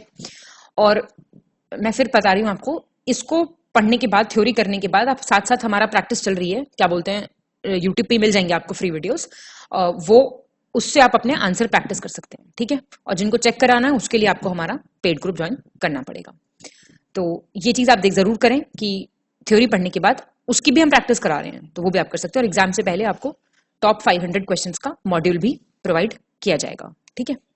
तो चिंता नहीं करनी, आपको सिर्फ पढ़ना है मन लगा के। Formation of religions and cultural history of UP. अब कैसे यहाँ पे धर्म बने, क्या हमारी कल्चरल हिस्ट्री जानना बहुत जरूरी है। ये आपको ऐसे में भी बहुत काम करेगा। अयोध्या, प्रयागराज, वाराणसी आप जानते हैं सब अच्छे से, ये रिलीजियस सिटीज हैं, तो ये इन्होंने अच्छा खासा रोल प्ले किया होगा रिलीजियस और कल्चरल हिस्ट्री बनाने का after the Mahatma Buddha era. बहुत सारे किंग्स जो इन रीजन पे रहते थे, they became immortal due to the Vedic rituals perform by them and the patronage they give to education. तो ये एजुकेशनल सेंटर भी बहुत अच्छे रहे हैं। याद रखिएगा, जो भी एक धार्मिक स्थल होगा वो धार्मिक शिक्षा भी बहुत अच्छी प्रदान करेगा ही करेगा। बहुत से स्कॉलर्स रहे, विद्वान रहे, अश्वघोष, कालिदास, बाणभट्ट आप जानते हैं, मयूर, दिवाकर, वाकपति, भावभूति, राजशेखर, लक्ष्मीधर, श्रीहर्षा, कृष्ण मिश्र, जो सब अलग अलग राजाओं के कोर्ट्स में बैठते थे, राजाओं के कोर्ट्स को सुसज्जित करते थे। Basically they used to adorn their courts. बहुत फेमस हिस्टोरियन है युआन चुआंग, वो कहते हैं the people of Uttar Pradesh were well versed in the language that they spoke it very correctly, the pronunciation was precise, audible and clear like that of the gods. ऐसा बोला गया है यहाँ के लोगों के बारे में। वाराणसी बहुत इंपॉर्टेंट सेंटर रहा है लर्निंग का during the Mahatma Buddha era also. Ayodhya और मथुरा यूपी में बहुत फेमस हैं एज अ बर्थ प्लेस, आप जानते हैं, राम और कृष्ण रिस्पेक्टिवली। पिलग्रिम्स आते हैं दुनिया दराज से, आप जानते हैं, हर मतलब बहुत ही फेमस हैं दोनों जगहें, और अब तो और भी फेमस होने वाली है अयोध्या। मतलब फेमस होने की जरूरत नहीं है, लेकिन बहुत ही भव्य मंदिर का निर्माण जो हो रहा है उसकी वजह से बहुत ही major centre of attraction tourist का बनने वाली है जगह। उत्तर प्रदेश ड्यूरिंग मौर्य पीरियड, जैसे जैसे मौर्यस का राइज हुआ 3rd सेंचुरी बीसी में, नई शुरुआत हुई in the history of art in UP. ऐसा कहा जाता है कि अशोक जो है वो सारनाथ और कुशीनगर गए थे पर्सनली, और उन्होंने वहां पे ऑर्डर किया था for the construction of stupas and viharas, ठीक है। और फिलहाल कोई प्रेजेंट नहीं मिलता है इन दो जगहों का, लेकिन रिमेन्स मिलते हैं स्टोन पिलर्स के, जो कहाँ हैं, जो स्टोन से बने हुए पिलर्स थे, कहाँ से मिलते हैं, सारनाथ से, प्रयागराज से, मेरठ से, कौशाम्बी से, सनकिसा से और वाराणसी से। इनसे हमें ऐसा पता लगता है that a sense of excellence was there in the Mauryan art UP में। जितने भी पिलर्स अशोक के मिले हैं वो चुनार पत्थर से, आप जानते हैं, चुनार पत्थर से बने हुए मिले हैं। लायन पिलर सारनाथ का क्लासिक एग्जांपल है मॉडर्न आर्ट का। फेमस हिस्टोरियन विंसेंट स्मिथ, ये आपको लिखना है, देखिए ये लाइंस हमने इसलिए दी हुई है क्योंकि आपको पेपर में लिख के आनी है। It would be difficult to find in any country an example of ancient animal sculpture which is better or equal to this artistic expression of Sarnath because it can be successfully compared with the idealistic dignity of realistic practice. ये बहुत important line है, आपको ये coat करनी है। सारनाथ आप जानते हैं हमारा जो नेशनल सिंबल भी है वो भी हमने इसी से अडॉप्ट किया है, तो ये इतना कमाल का एग्जाम्पल है आर्ट का। मथुरा बहुत इंपॉर्टेंट सेंटर रहा है मॉडर्न पीरियड के वक्त। यूपी में बहुत बड़े बड़े स्कल्पचर्स मिले हैं यक्ष और यक्षनीस के। कहां से, पराखम, बरोदा, झिंग कसनगर, इन सब जगहों से। ये सारे बताते हैं एविडेंसेस कंटेम्प्रेरी फोक आर्ट के। भाई लोकल आर्ट बहुत अच्छा डेवलप था उस टाइम पे। बात करें शुंग सतवाहन पीरियड की, तो आर्टिस्टिक एक्टिविटीज काफी प्रचलन में थी। वो का मतलब होता है चलन में, प्रचलन में यूपी में। बहुत सारा आर्किटेक्चरल एविडेंसेस आपको मिलेंगे from the ruins of Sarnath, जो हमें इंफॉर्मेशन देते हैं about the construction of buildings जो उस टाइम पे बनती थी। एक सेमी सर्कुलर टेम्पल भी मानते हैं बना था इसी टाइम पीरियड में, लेकिन अभी ज्यादा कुछ उसका नहीं मिला है, सिर्फ उसकी दीवारें मिली हैं। इस टाइम पे मथुरा जो था वो मेजर सेंटर था Bharhut Sanchi school of art का। आप जानते हैं बुद्धिस्ट जो इमेजेस हैं, दो स्कूल ऑफ आर्ट है ना, गंधार स्कूल ऑफ स्कल्पचर और मथुरा, दोनों में डिफरेंस पढ़ते हैं ना हम लोग, तो वो मथुरा जो था बहुत इंपॉर्टेंट सेंटर था। बहुत अच्छे अच्छे स्पेसिमेंस मिलते हैं अलग अलग स्कूल्स के यहाँ से। अशोकन पिलर्स की बात करें तो ये सीरीज है मोनोलिथिक पिलर्स की। मोनोलिथिक का मतलब होता है एक ही पत्थर में से, मोनो एक ही पत्थर में से बनाया हुआ पिलर, ठीक है, जो इंडियन सबकॉन्टिनेंट में स्प्रेड हैं, जो ये कंस्ट्रक्ट किए थे मौर्यन एम्पायर अशोक के ही ऑर्डर पे, उन्हीं के शासनकाल में। अशोक ने टर्म यूज की थी धर्म स्तंभ इनको बुलाने के लिए, मतलब पिलर्स हैं धर्म के, अपने खुद के पिलर्स को डिस्क्राइब करने के लिए। और ये जो पिलर्स हैं ये प्रोमिनेंट एग्जांपल्स हैं आर्किटेक्चरल मॉन्यूमेंट्स के इंडिया में। जो एविडेंस किसका मिलता है, इनके ऊपर जो पॉलिश हुई हुई है ना वो मॉडर्न पीरियड से हुई हुई है। एविडेंस मिलता है 20 ऑफ द पिलर्स जो अशोका ने बिल्ड किया था वो आज तक अवेलेबल है, इंक्लूडिंग इंस्क्रिप्शंस जो कि वॉल्स पे गुदवाई जाती थी। 2 इनमें से पिलर्स जो हैं ट्रांसफर किए गए थे टू दिल्ली। किसने किए थे, बाय फिरोज शाह तुगलक। फिर बाद में बहुत सारे पिलर्स भी अलग अलग रूलर्स ने मुगल एम्पायर के इधर उधर ट्रांसफर किए थे। जो पिलर्स हैं अशोक के, आप जानते हैं they are among the oldest stone sculptures remains of India. इसके अलावा ओनली वन पिलर फ्रेगमेंट जो कि पाटलिपुत्र से मिलता है उसको माना जा सकता है कि वो और पहला था। अच्छा, वुड आप जानते हैं, वुड का तो पैलेस था अशोक मॉडर्न पीरियड के टाइम पे। वुड जो था वो अच्छा खासा कंस्ट्रक्शन मटेरियल के तौर पे यूज होता था 3rd सेंचुरी बीसी से पहले। तो ये एक हाइपोथेसिस भी है कि जो स्टोन यूज हुए थे कॉलम फ्रेगमेंट में वो शायद पर्शियंस या ग्रीक्स ने यूज किए होंगे। ये सिर्फ एक हाइपोथेसिस है। लैंड कैपिटल अशोक का जो कि ऑब्टेन हुआ है from the pillar of Sarnath, मैंने आपको भी बताया ये हमारा नेशनल सिंबल, नेशनल एम्बलम भी है। ठीक है, 1950 में इसको अडॉप्ट किया गया था। ईयर मेंशन करेंगे, ज्यादा पढ़े लिखे लगेंगे। ठीक है, सिंपल सी बात है। ये रहा एग्जांपल। अब जितने भी पिलर्स हैं अशोक के वो कहाँ, मतलब किसमें भी बनाए गए थे? बुद्धिस्ट मॉनेस्ट्रीज में भी बनाए गए थे। बहुत सारी इंपॉर्टेंट साइट्स हैं बुद्धा की लाइफ की और प्लेसेस ऑफ पिलग्रिमेज की। इंस्क्रिप्शंस की बात करें जो कि मंक्स और नन से रिलेटेड हैं, वो इन सब पिलर से हमें पता लगती है भाई कैसे वो रहते थे, क्या उनका कोड ऑफ कंडक्ट था, क्या उनका लाइफस्टाइल था। और भी कुछ पिलर्स हैं जो बनाए गए थे in the memory of Ashoka's visits. Major pillars जो हैं of those are present in parts of present day states like Bihar, UP, Madhya Pradesh, Haryana. ठीक है, बहुत सारी ट्रिक्स टिप्स आपको बताई जाएंगी आंसर राइटिंग की, किस तरीके से आप आंसर राइटिंग फ्रेम कर सकते हैं, कैसे आप इंट्रो, बॉडी, कंक्लूजन का फॉर्मेट यूज कर सकते हैं, कैसे आप बहुत सारी चीजों में यूज कर सकते हैं। वो सारी चीजें जब मैं आपको प्रैक्टिस कराऊंगी ना, मॉड्यूल आपका फाइनल वाला, मैं सारी चीजें आपको इंक्लूड कराऊंगी। ठीक है, तब तक आप अपनी प्रैक्टिस करते रहिए। जो फिलहाल चैनल पे आपको वीडियोस मिल रहे हैं उनसे, और जो लोग पेड कोर्स में हैं उनका तो खैर सब कुछ कवर हो ही रहा होगा। ठीक है, चलिए अब हम देखेंगे मिडाइवल एज उत्तर प्रदेश से रिलेटेड जितने भी लिबरल ट्रेडिशंस कौन से होते हैं? लिबरल ट्रेडिशंस वो होते हैं जो रूढ़िवादिता से आपको बाहर निकालते हैं, समझ रहे हैं, उदारवादी। तो जितने भी लिबरल ट्रेडिशंस थे वो डेवलप हो रहे थे यूपी में मिडीवल पीरियड के दौरान भी। वाराणसी, जैसा कि हमने अभी ऊपर भी देखा था, मेजर सेंटर बना हुआ था हिंदू लर्निंग का। इसके अलावा जौनपुर शर्की रूलर्स के अंडर एक इस्लामिक कल्चर का सेंटर के तौर पे डेवलप होके आया। शर्की रूलर्स जो थे वो म्यूजिक के भी अच्छे खासे पेट्रन थे। बहुत सारे फेमस म्यूजिशियंस इनके कोर्ट में रहते थे। ब्रिज रीजन जो यूपी का है वो एक इंपॉर्टेंट सेंटर के तौर पे डेवलप होके आया डिवोशनल म्यूजिक का। वो म्यूजिक जो किसी की भक्ति के लिए है, जो किसी की डिवोशन में है। उस टाइम पीरियड के दौरान जहां से सूफीज ने इंस्पिरेशन ली हिंदू थॉट और फिलॉसफी से। याद रखिएगा ये चीज। आप अगर देखेंगे ना तो मुस्लिम कल्चर में जो सूफिज्म डेवलप हुआ था ना, वो मुस्लिम रूढ़िवादिता को तोड़ने के लिए डेवलप हुआ था। सूफिज्म बहुत ही ज्यादा लिबरल था, उदारवादी था, लैंग्वेज का बैरियर नहीं था, नाच रहे हैं, गा रहे हैं, इस तरीके से भक्ति कर रहे हैं, समझ रहे हैं। रामानंद और उनके एक बहुत ही फेमस डिसाइपल कबीर और बाकी के सेंट्स रविदास, दरिया शाह, गुरु गोरखनाथ, ये कुछ बहुत ही महान कंटेम्पररीज रहे हैं जिन्होंने नया डायरेक्शन और लाइफ दिया था कल्चर को स्टेट के। जानते हैं आप बहुत अच्छे से, इन लोगों ने रेवोल्यूशन ला दिया था अपनी सोच से, अपने तरीकों से, अपने बिलीफ से, अपने प्रैक्टिसेस से, अपनी प्रीचिंग से।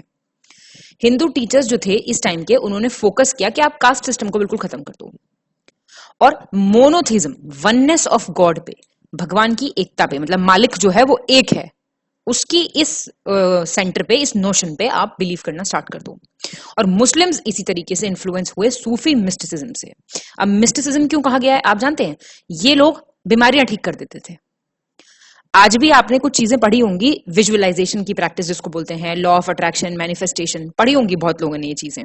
बहुत सारी किताबों में बहुत चीजें बहुत इलैबोरेटली दी हुई हैं।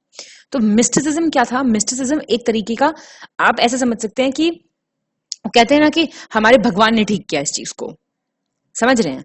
तो इस चीज से मुस्लिम्स काफी प्रभावित हुए। जितने भी ये सेंट्स, पोएट्स रहे हैं, इनका अच्छा खासा कंट्रीब्यूशन रहा है in the promotion of both Hindi and Urdu literature. Firoz Shah Tughlaq जो था उसका भी अच्छा खासा कंट्रीब्यूशन रहा in the field of literature, as he got the Sanskrit works by writers of this era translated into Persian language. हमने लिस्टिंग वीडियो में देखा था कौन कौन सी बुक्स जो संस्कृत में थी उनका अनुवाद किया गया पर्शियन में, नाम भी पढ़े थे हमने। जो ट्रेडिशन रहा कल्चरल पैटर्नेज का, वो इनिशिएट किया सूफीज और सेजेस ने during the rule of sultans of Delhi. इस टाइम पे अच्छा खासा इम्पीटस मिला था मुगल्स के टाइम पे सबसे ज्यादा। तो ये वो टाइम था जब डिस्टिंक्टली लिबरल आउटलुक जो है एक्सपीरियंस किया जाने लगा in all spheres of human life, जैसे कि रिलीजन, आर्ट और लिटरेचर। बहुत सारे मदरसाज, मकताब्स स्टार्ट हुए जिसमें मुस्लिम एजुकेशन प्रमोट की जाने लगी। वाराणसी जो है वो तभी भी traditional centre of Hindu education बना रहा। इसी टाइम पीरियड के दौरान और डेवलपमेंट हुआ हिंदी का, उर्दू का, और जितने भी ट्रांसलेशंस थे संस्कृत के, पर्शियन में, इन सब में काफी मतलब बढ़ोतरी आने लगी।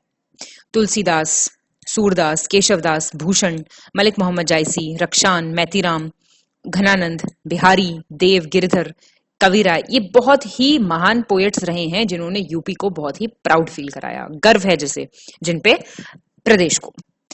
जब डिसइंटीग्रेशन हो गया मुगल एम्पायर का, तो जो पॉलिसी थी ना पैटर्नाइजिंग समझते हैं आप, मतलब हम आपको पैटर्नाइज कर रहे हैं, हम आपको अपने कोर्ट में बैठा रहे हैं, समझ रहे हैं, संरक्षण दे रहे हैं, एक तरीके से समझिए आप। पोएट्स और म्यूजिशियंस का जो ये चल रहा था कल्चर, भाई मुगल्स देते थे ना, मुगल्स कोर्ट में हर कोई, आप जानते हैं अकबर के 9 रत्न थे, तो हर एक की एक अपनी अपनी कैरेक्टरिस्टिक थी। इसी तरीके का बाकी की छोटी छोटी स्टेट्स ने भी ये सेम ट्रेडिशन अडॉप्ट करना स्टार्ट कर दिया। मुगल एम्पायर जो सेंटर्ड था यूपी के अराउंड, उसने एनकरेज किया था development of a new composite culture. Akbar आप जानते हैं सबसे बड़े एक्सपोनेंट रहे इस चीज के, जिन्होंने एक्सपर्ट्स एम्प्लॉय किए थे आर्किटेक्चर के, लिटरेचर के, पेंटिंग के, म्यूजिक के, कोई डिस्क्रिमिनेशन नहीं था, बिना जाति वाती, बिना धर्म वगैरह के इन्होंने जो है ये पैटर्नेज देते थे। जो कॉन्फ्लिक्ट स्टार्ट हुआ हिंदुइज्म और इस्लाम में, उससे क्या हुआ, बहुत सारे नए स्कूल्स ऑफ थॉट का जन्म हुआ। और उन थॉट का क्या बेसिक उद्देश्य था कि कंसेंसस बनाएंगे वो दोनों रिलीजन के बीच में, जिससे कि और बाकी कास्ट के बीच में इंडिया की।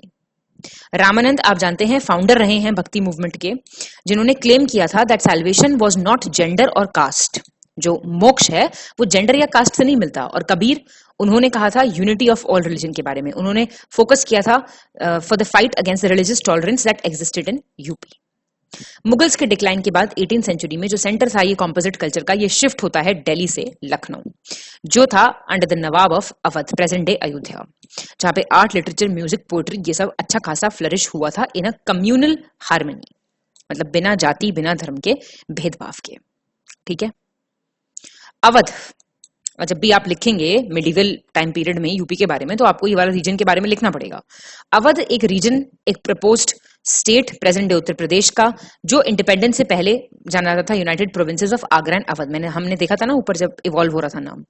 It was established in 16th century, और ये जो था ये बेसिकली एस्टैब्लिश हुआ था as one of the 12 original subas. सूबा होते थे ना मुगल एम्पर अकबर के टाइम पे, तो ये एक सूबा था मुगलों का। और बाद में ये एक डायनेस्टिक ट्रिब्यूटरी स्टेट बन गया था अराउंड 1722। फैजाबाद इसकी इनिशियल कैपिटल थी और सादत अली खान इसका पहला सूबेदार नवाब था। अवध का बॉर्डर रहा है by Ganga Doab in the south west, Rohilkhand in the north west, Nepal north में, भोजपुर पूर्वांचल ईस्ट में। तो जो लोग यहाँ पे रहते थे उनको बोला जाने लगा अवधीज। ठीक है, और भाषा भी इनकी अवधी। तो जो उद्धव होता है अवध का as a self governing state 18th century का, वो एक आइसोलेटेड इवेंट नहीं था। Awadh was included as a major component in the Mughal imperial system. Mughal emperors directly recruit करते थे अच्छे खासे ऑफिशियल्स जैसे कि नाजिम्स, दीवान्स दोनों प्रोविंसेस में। तो राइज जो था ना अवध का as a regional political system 18th century में, इसको सपोर्ट कर रहे थे दोनों इकोनॉमिक भी और ज्योग्राफिकल फैक्टर्स भी। सादत खान, जिसको बुरहन उल मुल्क के नाम से भी जाना जाता है, वो फाउंडर थे ऑटोनॉमस प्रिंसली स्टेट के। सादत खान बिलोंग करते थे शिया सेक्ट को। उनको अवार्ड, मतलब he was awarded an additional mansab, उनको एक एक्स्ट्रा मनसब भी मिला था as a result of his involvement in a conspiracy against the Sayyid brothers. अब कोर्ट से बाहर निकालने के बाद he felt compelled to form a new sovereign state. तो इनको प्रेशर हो गया था from Nadir Shah who demanded a large reward from him. Saadat ने ही कमिटेड हिमसेल्फ। ठीक है, उसके बाद जब फेलियर हो जाता है combined forces of Nawab of Bengal Shujauddaula Mughal emperor to defeat the English forces at Buxar, इसने प्रेस्टीज जो थी नवाब ऑफ अवध की उसको अंडरमाइन कर दिया था। आप जानते हैं बैटल ऑफ बक्सर से क्या स्टार्ट हो गया था? बैटल ऑफ बक्सर से भारत पे अंग्रेजी शासन शुरुआत होती है, जानते हैं ना आप अच्छे से, मतलब यहाँ पे उन्होंने अपने पैर जमा लिए थे। और ट्रीटी ऑफ इलाहाबाद हो गई थी, आप जानते हैं। तो उससे जो है, जो ये वाला रीजन था अवध का, वो जो है ब्रिटिश कब्जे में आ गया था। इस ट्रीटी में शुजाउद्दौला को क्या था कि अवध में आप अवध को रख लो, लेकिन कड़ा और इलाहाबाद, ये कड़ा होगा KARA, कड़ा और इलाहाबाद जो है वो मुगल एम्परर को दे दिए गए थे। पर्टिकुलर अटेंशन दी गई थी to the vulnerability of the nawabi in 1775 and thereafter. Weak होती गई थी जितनी भी ये नवाब्स थे। हमने पढ़े हैं सब कुछ डिटेल में, लेकिन आपको इतना नहीं लिख के आना है, मीन्स में इतना टाइम नहीं होता, इतने वर्ड्स नहीं होते, आपको सिर्फ पॉइंट टू पॉइंट लिखना है। ठीक है, अच्छा, ये वही टाइम है, इसी टाइम पे इमरजेंस होता है of a provincial cultural identity जो सेंटर्ड हुई around the new court and the capital city of Lucknow. Capital shift हो गई थी फैजाबाद से लखनऊ। लॉर्ड वेलेस्ली जो 1798 में आए थे, उन्होंने अवध सिस्टम को रिजेक्ट कर दिया और उसके जगह एक नई प्रोग्रेसिव पॉलिसी इंक्लूड कर दी। वेलेस्ली ने यूज किया था नवाब का declaration of the company's inability to pay the increase financial demands as a pretext for considering a merger. उन्होंने कहा था आप मर्ज कर दीजिए, मतलब मैल एडमिनिस्ट्रेशन हो रहा है यहाँ पे, चीजें ठीक नहीं चल रही हैं, आपको ये मर्ज करना पड़ेगा अवध जो है ब्रिटिश अलायंस में। ठीक है, तो अब कुछ अगर आता है मिडिवल हिस्ट्री से रिलेटेड तो आपको अवध के बारे में थोड़ा थोड़ा लिखना है, अदरवाइज थोड़े थोड़े पॉइंट से काम आपका बन जाएगा। ठीक है, तो अब हम देखेंगे भक्ति मूवमेंट उत्तर प्रदेश में। भक्ति मूवमेंट डेवलप हुआ तमिलनाडु में between the 7th and 12th centuries. ये किस चीज से रिफ्लेक्ट हुआ आपने पढ़ा होगा एंशिएंट हिस्ट्री में भी, मिडिवल हिस्ट्री में सॉरी। इमोशनल पोएम्स लिखते थे नयनार्स। नयनार्स कौन थे? जो शिव के भक्त थे। और अलवार्स कौन थे? जो विष्णु भगवान के भक्त थे। ये जो सेजेस थे, इन्होंने रिलीजन को एक फॉर्मेलिटी की तरह से नहीं लिया। It was not a formal worship, लेकिन किस तरीके से एक बॉन्ड, अ लविंग बॉन्ड जो कि बेस्ड है on love between the worshipper and the worshipped, मतलब जो पूजा कर रहा है और जिसकी पूजा हो रही है उसके बीच में एक प्यार का रिश्ता। नॉट जस्ट आप आरती उतारो वो सब करो, उस तौर से नहीं लेके it's main focus was on a connection. समझ रहे हैं? हिंदू सेजेस ने हमेशा हेल्प किया है किसका? वर्ल्ड का। And they are mainly called by the names as guru. आप जानते हैं गुरु परंपरा है इस देश की, ऋषि, स्वामी, साधु एंड अदर्स। ठीक है ना? तो ये जो मूवमेंट था ये आया साउथ इंडिया से टू नॉर्थ इंडिया। तो याद रखिएगा ओरिजिनेट हुआ था ये साउथ इंडिया में, but it was brought to south India by Ramananda in the early 12th century. फिर बहुत सारे सेंट्स हुए, आप जानते हैं, चैतन्य महाप्रभु, नामदेव, तुकाराम, जयदेव, जिन्होंने और ज्यादा असर्टिवनेस के साथ इस मूवमेंट को एडवोकेट किया। एम क्या था भक्ति मूवमेंट का? रिफॉर्म। ये रिफॉर्मिस्ट मूवमेंट थे। अच्छा, दो वर्ड्स आएंगे क्योंकि अब आपको ये वर्ड्स पता होने चाहिए। एक है आता है वर्ड रिवाइवलिस्ट। मॉडर्न हिस्ट्री में भी जो सोशल रिलीजियस रिफॉर्म्स थे उसमें आपने वर्ड सुना होगा रिवाइवलिस्ट, और एक आपने सुना होगा वर्ड रिफॉर्मिस्ट। आप मुझे कमेंट डाउन करके इन दोनों के बीच का फर्क बताइए, फिर मैं कमेंट पिन कर दूंगी। ठीक है, तो ये जो मूवमेंट थे ये आए थे to reform Hindu religion and society, और एक कोऑर्डिनेशन बिठाना था इन्हें इस्लाम और हिंदुज्म के बीच में। भक्ति मूवमेंट मिडिवल इंडिया का it was a new form, एक नए तरह का एफर्ट था, एक नए तरह का प्रयास था जो कि सेंट्स ने किया था, जो बिलोंग करते थे वैष्णविज्म में और शैविज्म में।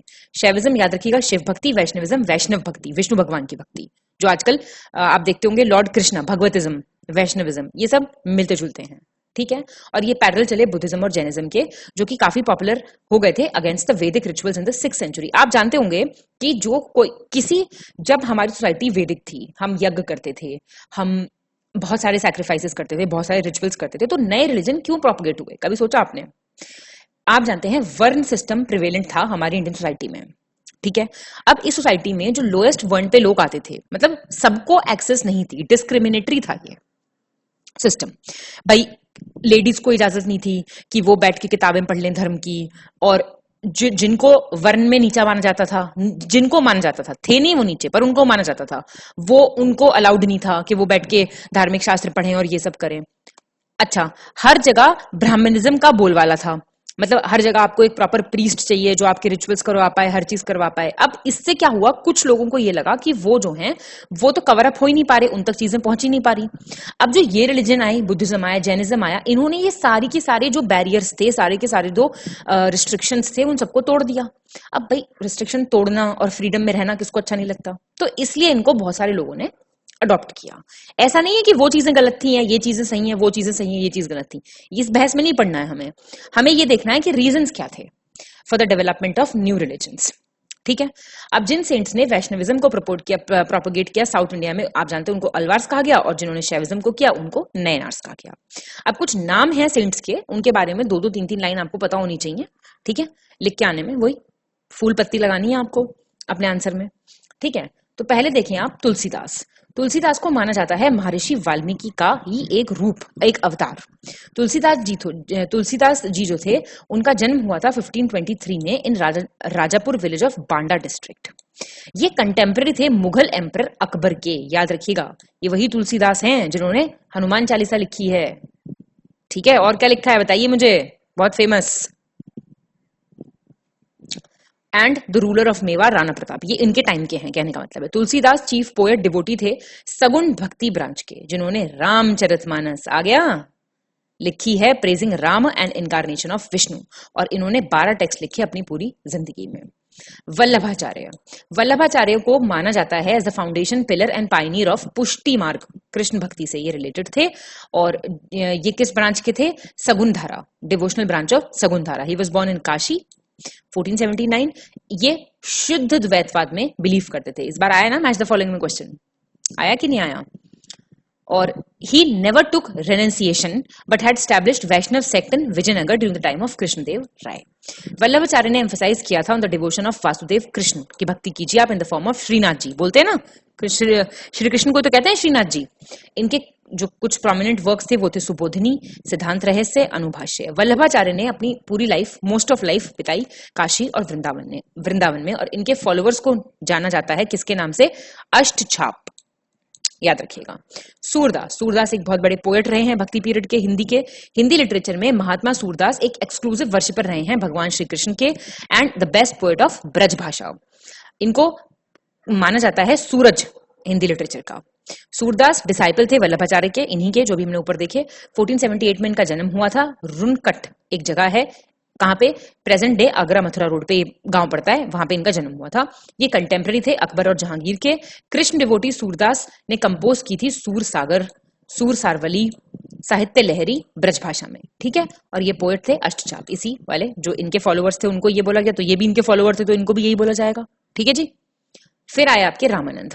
स्वामी रामानंद का जन्म हुआ प्रयागराज में 1299 में। गुरु राघवानंदा विशिष्ट द्वैत ओपिनियन थी के ओपिनियन का इनके ऊपर काफी अच्छा खासा इम्पैक्ट था, और अपनी ओपिनियन को प्रमोट करने के लिए वो अलग अलग धार्मिक जगहों पे गए इंडिया के, और वापस आते वक्त बहुत सारे गुरु ब्रदर्स ने रिफ्यूज कर दिया इनके साथ खाना खाने के लिए, इनको ये कह के कि मतलब he would not have thought of the untouchability in pilgrimage. मतलब इनको ऐसा लगा कि बताइए तीर्थ पे भी लोग ये सब छूत अछूत मान रहे हैं। इस पे रामानंद ने एडवाइस किया अपने डिसाइपल्स को कि आप एक नया सेक्ट, आप एक अपना स्टार्ट कर दीजिए। कबीर, पीपा, रायदास, ये सब डिसाइपल्स थे इनके, रामानंद के, और इनको बोला गया है सुप्रीम वैरागी। ठीक है। कबीर आप जानते हैं, कबीर सेक्ट्स क्या बिलीव करते हैं? That Kabir was born as a child on a beautiful lotus flower that originated in the Lahartara pond in Kashi. और कुछ का ये मानना है कि he was Muslim by birth and in his youth he came to know about the Hindu religion under the influence of Swami Ramanand. Kabir saint, poet, social reformer थे। देखिए इनका जन्म का किसी को नहीं पता है क्या था, ऐसा मान्यताएं हैं। रिलीजियस रिचुअल्स को इन्होंने अपोज किया था। एक्सटर्नल ऑस्टेंटेशियसनेस क्या होती है? बाहरी दिखावा, आडंबर, उसके खिलाफ थे। अवतारिज्म के अवतार होता है, आइडल वर्शिप, इस सबको ये नहीं मानते थे, और इन्होंने प्रोपोगेट की थी निर्गुण ब्रह्म। किसके बेस पे? एकश्वरवाद, मोनोथिज्म, भगवान एक है। कबीर ने एक्सेप्ट किया था राम को एज निर्गुण, जिसका कोई फॉर्मलेस, निर्गुण समझते हैं आप? Formless. He believed that the abode of God is not in the temple, mosque, Kashi और काबा, but in the heart of man, दिल में है। Despite being illiterate, he used couplets। आप जानते हैं couplets समझते हैं? दोहे, अपने मैसेजेस को कन्वे करने के लिए दुनिया जहान में, जिसके कंपाइलेशन हमें मिलते हैं किसके फॉर्म में? बीजक। ब्राह्मणिकल कंजर्वेटिज्म को इन्होंने चैलेंज किया था, इन्होंने सैक्रिफाइस की थी इनकी life in Maghar 1510 under present Sant Kabir Nagar district. Kabir ने खुद लिखा है, if Kabir dies in Kashi then who will look at Hari. जो कबीरा काशी मरे तो हरि को कौन ने हो रहा, इसका मतलब ये है। ठीक है। Kabir Panthis consider the principles and teachings of Kabir as the basis of their lifestyle. तो 2-4 लाइन आपको पता होनी चाहिए। फिर आते हैं आपके रायदास या फिर रविदास। रायदास किसके डिसाइपल थे? रामानंद के। कबीरदास किसके थे? अभी देखा ना आपने, ये भी रामानंद के थे। और इनका भी जन्म काशी में हुआ था 1482 में। इन्होंने ये जो थे ना, ये शूज बना, मतलब he was a cobbler by profession. ये अपनी लाइफ जो थी बाकी की वो स्पेंड करते थे in the service of people and devotional hymns. और इन्होंने भी बाही आडंबर का विरोध किया था, कास्टिज्म का विरोध किया था, रिचुअल्स का, इन सब का विरोध किया था। और इन्होंने एक्सप्रेस फेथ किया था किसमें? एकेश्वर निर्गुण ब्राह्मण में। इनके फॉलोअर्स ने एक सेक्ट स्टैब्लिश किया था, रायदासी सेक्ट। और मीराबाई, आप जानते हैं मीराबाई जो थी वो इन्हीं की शिष्या थी, या फिर ऐसा मान लीजिए मीराबाई इनको अपना गुरु मानती थी। ठीक है, फिर आते हैं आपके देवरहा बाबा। देवरहा बाबा एक सेंट थे जो एकदम सिंपल लाइफ जीते थे। He was a saint from Uttar Pradesh and was known all over India as Chir Yuva Yogi, इनका नाम था ये। He was a divine saint. इनका इजी सिंपल अपना काम नेचर था, साधारण जीवन जीते थे। ये देवरा डिस्ट्रिक्ट के रहने वाले थे, इसलिए इनको देवरिया बाबा या फिर देवरिया बाबा के नाम से जाना जाता था। और इनमें कुछ विचित्र शक्तियां थी, मतलब कुछ दैवीय शक्तियां थी, ऐसा लोगों का मानना था, जिसकी वजह से लोग इनको देवरा बाबा कहते थे। रश खान, ये एक पोएट थे, a poet named Syed Ibrahim Khan, बन गए डिवोटी भगवान श्री कृष्ण के। और ऐसा माना जाता है that he lived in Amroha in UP. He became a disciple of lord Krishna during his early years. और उसके बाद इन्होंने जो ये निष्ठा और भक्ति का भाव सीखा, किससे सीखा? गोस्वामी विठलदास से। Then he started living in Vrindavan, और वहीं पे उन्होंने अपनी पूरी जिंदगी गुजारी। उन्होंने लॉर्ड कृष्णा को एज ए सुप्रीम लॉर्ड मान लिया, और वो एक बन गए क्या, वैष्णव बन गए। वो भाई जो लॉर्ड कृष्णा की भक्ति करने में अपना जीवन बिता दे वो एक वैष्णव बन जाता है। 1628 में इनकी डेथ हो जाएगी। इनका मौजूलम है एट महाबन, जो कि सिचुएटेड है from 6 mile east of Mathura, मतलब मथुरा के पास ही इनका मौजूलम मकबरा है। मलुकदास, मलुकदास की बात करें तो he was born in 1574 at Kara near Allahabad. इनकी जो सॉन्ग्स थे उसकी थीम क्या होती थी? Social reform, religious tolerance, harmony between man, equality, unity. देखिए इन सबका एक ही दिख रहा है ना आपको ऑब्जेक्टिव, मेनली समझ रहे हैं आप ये चीज? तो इस हिसाब से ये रिजेंबल करते थे बाकी के सिंगर्स को भक्ति मूवमेंट के, इंक्लूडिंग कबीर एंड गुरु नानक।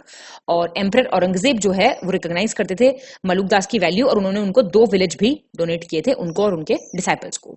एक मुस्लिम ऑफिसर था जिसको औरंगजेब ने भेजा था मलुकदास को के पास, उसने रिसीव किया था the name of Mir Madhav, which is a combination of a Muslim name Mir and the Hindu word Madhav.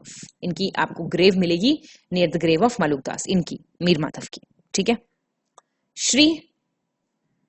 Shrihit Harivansh चंद्र महाप्रभु, ये जो हैं ये एक ब्रज भाषा के भक्ति पोएट सेंट हैं, और ये फाउंडर हैं राधा वल्लभ संप्रदाय के। सुना होगा आपने नाम, बहुत फेमस है। इनका मेन काम है स्त्रोत हित 84, याद रखिएगा। और श्रीहित हरिवंश चंद्र महाप्रभु जो हैं ये कंसिडर किए जाते हैं दैट ये अवतार हैं लॉर्ड कृष्ण हरि के, and the flute of Krishna, मतलब बांसुरी हैं ये भगवान श्री कृष्ण की। ठीक है, अब हम देखेंगे UP during the British period. ठीक है, एंशिएंट मिडीवल हो गया, भक्ति हो गया, अब हम ब्रिटिश पीरियड भी देख के इसको निपटा लेंगे फटाफट से। चलिएगा, तो आप जानते हैं यूपी का इंपॉर्टेंट रोल रहा है in establishment and expansion of the British rule in India. British East India company, मैंने आपको सबसे पहले बताया, अवध के रूलर से कांटेक्ट में आई थी जब तीसरा अवध का रूलर का टाइम चल रहा था। बताइए फटाफट कौन सा रूलर था तीसरा वाला?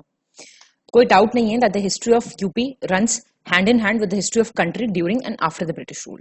यूपी का इंपॉर्टेंट रोल रहा 1857 में, हमने पढ़े थे, सेंटर्स भी पढ़े थे ऊपर कुछ। ब्रिटिश ने कुछ डिस्टिंक्टिव स्ट्रक्चर्स दे दिए थे to the horizon of UP. उस टाइम पे यूपी में इंट्रोड्यूस हुआ था imperialist learnings of colonial architecture, और कंबाइन हुआ इंडो इस्लामिक स्टाइल किसके साथ? ट्रेडिशनल यूरोपियन न्यू क्लासिकल और गोथिक स्टाइल्स के साथ, जिससे क्या बना, जिसको आज आप जानते हैं इंडो सार्सनिक आर्किटेक्चर के नाम से। तो ये एक अमेलगमेशन है वेरियस स्टाइल्स का। ऑर्नामेंटल डिजाइन्स होते थे इन बिल्डिंग्स के, जैसा कि हमें एक ऑर्नामेंटल आंसर लिखना है अपने मेंस में। और उसके साथ साथ बहुत सारी बिल्डिंग्स लखनऊ की और भी बहुत जगह की रिफ्लेक्ट करती हैं यही ब्यूटीफुल कॉम्बिनेशन ईस्ट और वेस्ट का। ये बिल्डिंग्स जो थी इस टाइम की वो रिप्रेजेंट करती हैं appearance of old typical domes and towers with a modern colonial touch. ठीक है, जो कॉलोनियल इन्फ्लुएंस था बिल्डिंग्स पे वो दिखता है आपको चर्चेस पे, एजुकेशनल इंस्टीट्यूशंस पे, रेजिडेंशियल क्वार्टर्स पे, पैलेसेस पे, एडमिनिस्ट्रेटिव बिल्डिंग्स पे। कुछ मेजर स्ट्रक्चर्स प्रयागराज में, जो कि अर्स्टवाइल कैपिटल रही है यूनाइटेड प्रोविंसेस की, वो है प्रयागराज यूनिवर्सिटी, किसी ने देखी है अगर तो, और Prayagraj high court which is the Allahabad High Court, of course. Or All Saints Cathedral is probably the finest Anglican cathedral in Asia. एक fine example 13th century Gothic architectural moorings का है. It was designed by Sir William Emerson. Mayo Memorial Hall Prayagraj का, ये examples में लिखना पड़ेगा आपको, ठीक है? Was built in 1879 by R. Roscoe Bain, showcasing the colonial architecture of the 19th and 20th century. जो ये hall है, ये located है adjacent to the Thornhill and Main Memorial Library. तो कितना फीट ऊंचा है, कितना नीचा, छोड़ दीजिए इसको आप। किसकी मेमोरी में बना था ये? It was built in the memory of slain viceroy Mayo. Public meetings और रिसेप्शंस होते थे इस हॉल में, और प्रोफेसर गैम्बल ने इसको डिजाइन किया था, not very important. Present buildings हैं जो संस्कृत कॉलेज की वाराणसी में, वो कंस्ट्रक्ट हुई हैं गोथिक स्टाइल में। 1916 में वाइसरॉय थे इंडिया के लॉर्ड हार्डिंग, उन्होंने कमीशन किया था कंस्ट्रक्शन बनारस हिंदू यूनिवर्सिटी का, जो सेम आर्किटेक्चरल स्टाइल को रिफ्लेक्ट करता है। राजभवन लखनऊ का, वो कोठी हयात बख्श होती थी, which was designed by major general Claude Martin as his residence, उनका रेजिडेंस था वो। इंडिया के इंडिपेंडेंस से पहले कोठी हयात बख्श जो था उसको गवर्नमेंट हाउस डिक्लेयर कर दिया, और ये ऑफिशियल रेजिडेंस बन गया था गवर्नर का, किसका, यूनाइटेड प्रोविंसेस और आगरा अवध था ना पहले, उसके गवर्नर का। इंडिपेंडेंस के बाद इसका नाम चेंज करके राजभवन कर दिया गया। लेजिस्लेटिव बिल्डिंग, विधान भवन जो है, उसका कंस्ट्रक्शन किया था सर हार्कॉट बटलर ने 1922। इन्हीं के नाम पे तो है HPTI कानपुर यूनिवर्सिटी इतनी फेमस, और which houses the 2 legislative assemblies also known as council houses, और ये बिल्ट हुआ था विद मिर्जापुर स्टोन, और 6 साल लगे थे इसको कंप्लीट होने में। Building now known as the Lucknow GPO was once a ring theatre, जिसको ब्रिटिशर्स यूज करती थी, फैमिलीज जो थी ना उनकी एंटरटेनमेंट वगैरह के लिए। इट वाज मतलब स्टेज था वो basically for the screening of English films and English plays were also performed here. अभी भी आपने देखा होगा आर्मी में जनरली है ये कल्चर ओपन थिएटर का, मतलब बाहर बैठ के ना मूवी दिखाते हैं। और बिल्डिंग्स जो हैं जो कॉलोनियल आर्किटेक्चर को शो करती हैं वो हैं ला मार्टिन स्कूल लखनऊ की, the residency, Dilkhush palace, Lalbagh Methodist church and other churches. अब जो लोग लखनऊ में रहते हैं, लखनऊ गए होंगे, वो बहुत अच्छे से जानते होंगे, हम तो गए नहीं है तो हम तो सिर्फ फोटोज में देख सकते हैं। बेगम समरू चर्च, यहां हम जरूर गए हैं, ठीक है, located in Sardhana Meerut, is the Basilica of Our Lady of Graces. It is a Roman Catholic church and a very fine example of European architectural style. East India company gradually acquire कर लेगी present Uttar Pradesh का area for the period of about 75 years, और territories जो rest होंगी from various north Indian dynasties, भाई nawabs आए, सिंधियाज आए, Gorkhas आए, वो पहले जो है बंगाल प्रेसिडेंसी के अंडर प्लेस थे, लेकिन 1833 में वो सेपरेट हो जाएंगे नॉर्थ वेस्टर्न प्रोविंसेस से, जो कि पहले आगरा प्रेसिडेंसी कहलाती थी। 1856 में कंपनी कंट्रोल ले लेगी अवध का, मैंने आपको बताया, in the name of mall administration वो मर्ज कर लेगी, and in the name of Agra and Awadh United provinces जो बॉर्डर पे था प्रेजेंट डे उत्तर प्रदेश के, वो मर्ज हो जाएगा इन 1877 इन दी नॉर्थ वेस्टर्न प्रोविंसेस। फिर उसका नाम बदल जाएगा यूनाइटेड प्रोविंसेस में 1902 में, ये हम पहले ही देख चुके हैं। फिर 1857 से 1859 में आप जानते हैं रिबेलियन हुआ था against the east India company, जो कि नॉर्थ वेस्टर्न प्रोविंसेस तक ही कन्फाइंड था। 10 मई 1857 को आप जानते हैं कहां से म्यूटिनी स्टार्ट हुई थी, मेरठ से, और स्प्रेड हुई थी 25 सिटीज में with in a few months. Suppress कर दिया था ये रिबेलियन ब्रिटिशर्स ने, तो एडमिनिस्ट्रेशन जो था नॉर्थ वेस्ट का और बाकी के ब्रिटिश इंडिया का, वो ट्रांसफर चला गया था किस पे, ईस्ट इंडिया कंपनी से ब्रिटिश क्राउन पे। 1858 का एक्ट आया था ना, the act of good governance. फिर इंडियन नेशनलिज्म का राइज होता है 1880s में। यूनाइटेड प्रोविंसेस जो था वो फोर फ्रंट पे था ऑफ द इंडिपेंडेंस मूवमेंट। हमारे स्टेट से काफी इंपॉर्टेंट नेशनलिस्ट पॉलिटिकल लीडर्स रहे हैं, आप जानते हैं, the very famous Motilal Nehru, Madan Mohan Malaviya, Pandit Nehru, Purushottam Das Tandon. 1922 में महात्मा गांधी का जो नॉन कोऑपरेशन मूवमेंट था वो स्प्रेड हुआ था throughout United Provinces to shake the foundation of British empire in India. लेकिन आप जानते हैं वायलेंस हो गई थी चौरी चौरा में, ईस्टर्न पार्ट था प्रोविंसेस का, महात्मा गांधी ने स्टॉप कर दिया था मूवमेंट, तो United provinces was also the centre of Muslim league politics. British period के टाइम पे अच्छा खासा डेवलपमेंट हुआ रेलवेज का, कैनाल्स का और मींस ऑफ कम्युनिकेशन का। With in the province the British also promoted modern education here, और बहुत सारी यूनिवर्सिटीज भी बनी थी, जैसे कि लखनऊ यूनिवर्सिटी का बनी 1921 में, ठीक है। तो अब हम देखेंगे कुछ एंशिएंट सिटीज यूपी की, ठीक है। प्रतिष्ठानपुर, झुंसी, प्रतिष्ठानपुर या फिर झुंसी पार्ट था एंशिएंट प्रयाग का, जो कि गंगा के लेफ्ट बैंक पे लोकेटेड है। एपिक्स और पुराण्स की माने तो जो ये नाम आता है प्रतिष्ठान, ये कैपिटल होती थी चंद्रवंशी राजा पुरुरुव, अयुव, नहुषा, ययति और पुरु की। कहानियों की माने तो मतलब ऐसी मान्यता है कि सेंट गोरखनाथ और उनके गुरु थे, एक सेकंड, मत्स्येंद्रनाथ, उन्होंने एक्चुअली कर्ज किया था, मतलब श्राप दिया था, तो जो सिटी थी प्रतिष्ठान की वो अपसाइड डाउन हो गई थी, मतलब उलट गई थी। और हुआ ये था कि यहाँ पे बहुत आग लग गई थी, उसकी वजह से इसका नाम रखा गया झुंसी, मतलब झुलस गई, जो समझ रहे हैं, बर्न्ड सिटी। और जो पक्का वेल है जो कि माउंट ऑफ झुंसी पे लोकेटेड है, वो गुप्ता किंग थे समुद्रगुप्त, उनसे रिलेटेड है, ठीक है। और एक और मान्यता है कि ये जो कुआं है ये कनेक्टेड है टू द सी। 1830 में एक कॉपर प्लेट मिली थी प्रतिहार किंग त्रिलोचन पाल की 1027 एडी की, जिसमें ये मेंशन है किसका? त्रिलोचन पाल ने डोनेट किए थे कुछ villages to the brahmans of the Pratishthan. तो बस प्रतिष्ठान के बारे में इतनी जानकारी बहुत है। ऋषि पत्तन या फिर सारनाथ, सारनाथ, सारंगनाथ जिसको बोला जाता है, मृगदेव, मिगदय, ऋषि पत्तन या फिर ईशी पत्तन, ये one of the most important Buddhist pilgrimage centre है इंडिया का, आप जानते हैं। जैनिज्म का भी इंपॉर्टेंट पिलग्रिमेज सेंटर है ये। सारनाथ 13 किलोमीटर है नॉर्थ ईस्ट में वाराणसी के, और it is a place where Gautam Buddha delivered his first sermon. आप जानते हैं डियर पार्क जिसको बोलते हैं। और किस किस को सरमन दिया था? उनके 5 डिसाइपल्स थे। किसका क्या क्या नाम है उनके? कौंडनिया, बशप, बद्रिका, महामा और अश्वजीत। ठीक है। और फिर मतलब उससे पहले उनको एनलाइटनमेंट मिल गया था बौद्ध गया प्रेजेंट डे बिहार में। सारनाथ जो है it is a place where the foundation of Sangh was laid, मतलब सेक्ट था ना ये मॉन्क्स का। और धम्म, मैंने आपको बताया ना, birth place of Dhamma and Sangha. और it is also religious place and holy place for Jain followers. It is known as the birth place of Shreyansnath, 11th तीर्थंकर थे जैनिज्म के, उनका ये जन्म स्थान माना जाता है। तो सारनाथ जो है इसे माना जाता है ऋषि पत्तन, मृगदे या मृगदया के नाम से। रीजन इसको ऋषि पत्तन क्यों कहते हैं? क्योंकि निर्वाण के बाद भाई हर बुद्धा या ऋषि जो है यहाँ पे आते थे, और आप मतलब कह सकते हैं कि जब बुद्धा आए थे निर्वाण के बाद यहाँ पे तो सब आने लगे, तो इसलिए इसको ऋषि पत्तन कहा जाने लगा। और इसको क्यों बोलते हैं मृगदेव? डियर पार्क बोला ना मैंने, क्योंकि जातक कहानी है कोई बुद्धिस्ट, उसमें ऐसा मेंशन्ड है। बुद्धा जो थे, मतलब जातक के अनुसार बुद्धा जो थे लीडर थे, मतलब हिरणों के झुंड के अपने पुराने जन्म में उन्होंने एक डियर की लाइफ बचाई थी, और and appeared before the king of Banaras जो डियर का मीट खाता था रेगुलरली। तो instead of the deer for the meat the Buddha offered to kill himself. तो किंग बुद्धा ने का जो सेंस है of sacrifice that was moved and he declared the place for a free roam of deer and banned hunting. मतलब उसके बाद से hunting ban हो गई और डियर्स जो हैं आराम से घूम सकते थे उस जगह पे, इसलिए उसको डियर पार्क का नाम मिला है। फिर आता है आपका श्रवस्ती। ये कहाँ लोकेटेड है? ये हिमालयस की फुटहिल्स पे लोकेटेड है, 40 किलोमीटर दूर है बहराइच से, इंडो नेपाल बॉर्डर पे। ठीक है। ये डिस्ट्रिक्ट है, ये रिकॉग्नाइज्ड है as a Buddhist pilgrimage site in every corner of the world. ठीक है। 22 में 1997 को ये डिस्ट्रिक्ट बना था, और फिर इसको अबॉलिश कर दिया था गवर्नमेंट ने 2004 में। फिर ये डिस्ट्रिक्ट बना 2004 में ही, मतलब जनवरी में अबॉलिश हुआ, जून में बन गया। इसकी कैपिटल होती थी कुशाल की during the life time of lord Buddha, और इसको one of the 6 metropolitan cities माना जाता है बुद्धा के, मतलब बुद्धा के इंडिया की, जैसे चंपा, राजगिरी, श्रवस्ती, साकेत, कौशाम्बी, वाराणसी। तो बुद्धा की लाइफ की एक इंपॉर्टेंट जगह है ये। तो बुद्धिस्ट टेक्स्ट में की माने तो एक सेज थे, एक ऋषि थे जिनका नाम था अवत्थ श्रवस्ती, जो यहाँ रहते थे। ठीक है। जिनके बेस मतलब उन्हीं के नाम पे इस जगह का नाम रखा गया श्रवस्त या फिर श्रवस्ती। और महाभारत में जो नाम श्रवस्ती है वो आता है from a name of a king name Shravast. और श्रवस्ती जो है उस वहां पे एंशिएंट आर्ट भी बहुत अच्छा रहा है। चाइनीज ट्रैवलर्स फाहिन, ह्यूनसांग सबने मेंशन किया है श्रवस्ती को अपनी अपनी किताबों में, अपने अपने साहित्य में।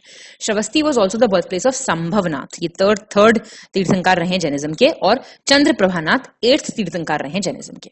ठीक है। महावीर स्वामी ने भी यहाँ पे अपने मतलब जो बारिश का टाइम था वो यहाँ पे बिताया है। जैनिज्म में बहुत मेंशन है सवधी या फिर सवस्तीपुर के। भगवती सूत्र की माने तो जैनिज्म का साहित्य है, city of Shravasti was at the peak of material prosperity in the economic field, मतलब इकोनॉमिक फील्ड के हिसाब से काफी अच्छा प्रोग्रेस इस सिटी ने किया था।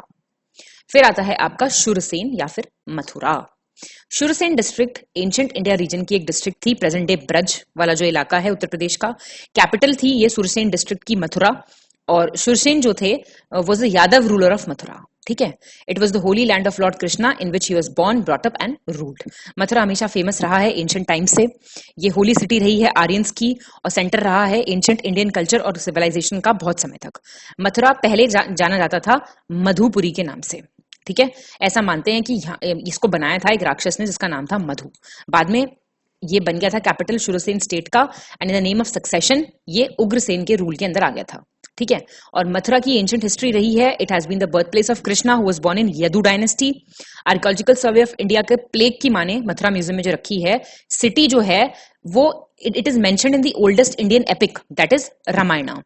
और एपिक में इक्ष्वाकु प्रिंस रहे शत्रुघ्न, वो डेमन एक राक्षस था जिसका नाम था लावणसुर, उसको मार के इस एरिया पे कब्जा कर लेते हैं। उसके बाद इस जगह का नाम पड़ जाता है मधुवन, क्योंक't यहाँ पे ट्रीज बहुत अच्छे से मतलब बहुत डेंसली कवर्ड है ये ट्रीज से। तो गाना भी है ना मधुवन, आपने सुना होगा, बहुत फेमस भजन है एक राधा कृष्ण का। ठीक है। तो फिर बना ये मधुपुरा और फिर बना ये मथुरा। ठीक है। मथुरा कैपिटल रही है सुरसेन किंगडम की 6th सेंचुरी बीसी से। इस सिटी का बाद में इस पे राज किया मौर्य एम्पायर ने भी। मेगास्थनीज ने अपनी राइटिंग में 3rd सेंचुरी बीसी में मेंशन किया है मथुरा को as a great city under the name of Methora, ठीक है। और मतलब शुंग डायनेस्टी के अंडर तो ये कभी नहीं आई, कोई ऐसा आर्कियोलॉजिकल एविडेंस हमें नहीं मिलता है। मथुरा जो है डायरेक्ट या इनडायरेक्ट कंट्रोल में रही है इंडो ग्रीक्स के, ठीक है। और यवन राज्य के, यवन ग्रीक्स को तो कहते थे। तो मघेरा का एक इंस्क्रिप्शन है, एक जगह है 17 किलोमीटर दूर मथुरा से, वहां से हमें ऐसा पता लगता है। 3-4 बातें भी याद रह गई तो पेपर में काम बन जाएगा, ठीक है। अभी तो देखो एक्सटेंसिवली कवर करना ही करना है। महोत्सव नगर या फिर महोबा, महोबा का नाम मतलब है इसका Mahotsav Nagar, the city of great festivals, जो स्टैब्लिश किया था किसने? By the founder of Chandel dynasty named Nannuk. Bardic tradition preserve करता है 3 और नाम इस सिटी के, जिसका नाम क्या क्या है? केकापुर, पतनपुर और रतनपुर, सब महोबा के ही नाम हैं। और its names are said to be present in Treta and Dwapar Yug also. Existence of the holy Ramkund है यहाँ पे, सीता रसोई है यहाँ पे, मतलब केव है एट गोकर हिल। तो ऐसा माना जाता है कि लॉर्ड राम यहाँ पे आए थे, जिन्होंने कुछ दिन बिताए थे जब 14 साल वनवास पे थे वो चित्रकूट में, तब उन्होंने यहाँ पे टाइम बिताया था। और चंदेल डायनेस्टी का राइज होने से पहले महोबा पे राज था गहरवार का और संग प्रतिहार डायनेस्टी का। लास्ट प्रोमिनेंट चंदेल रूलर थे परमादी देव या फिर परमल, जिनका नाम काफी पॉपुलर है क्योंकि उन्होंने काफी हीरोइक बैटल्स लड़े थे। 2 बहुत ग्रेट फाइटिंग जनरल्स थे इनके, अल्हा और उदाल, नाम सुना होगा आपने।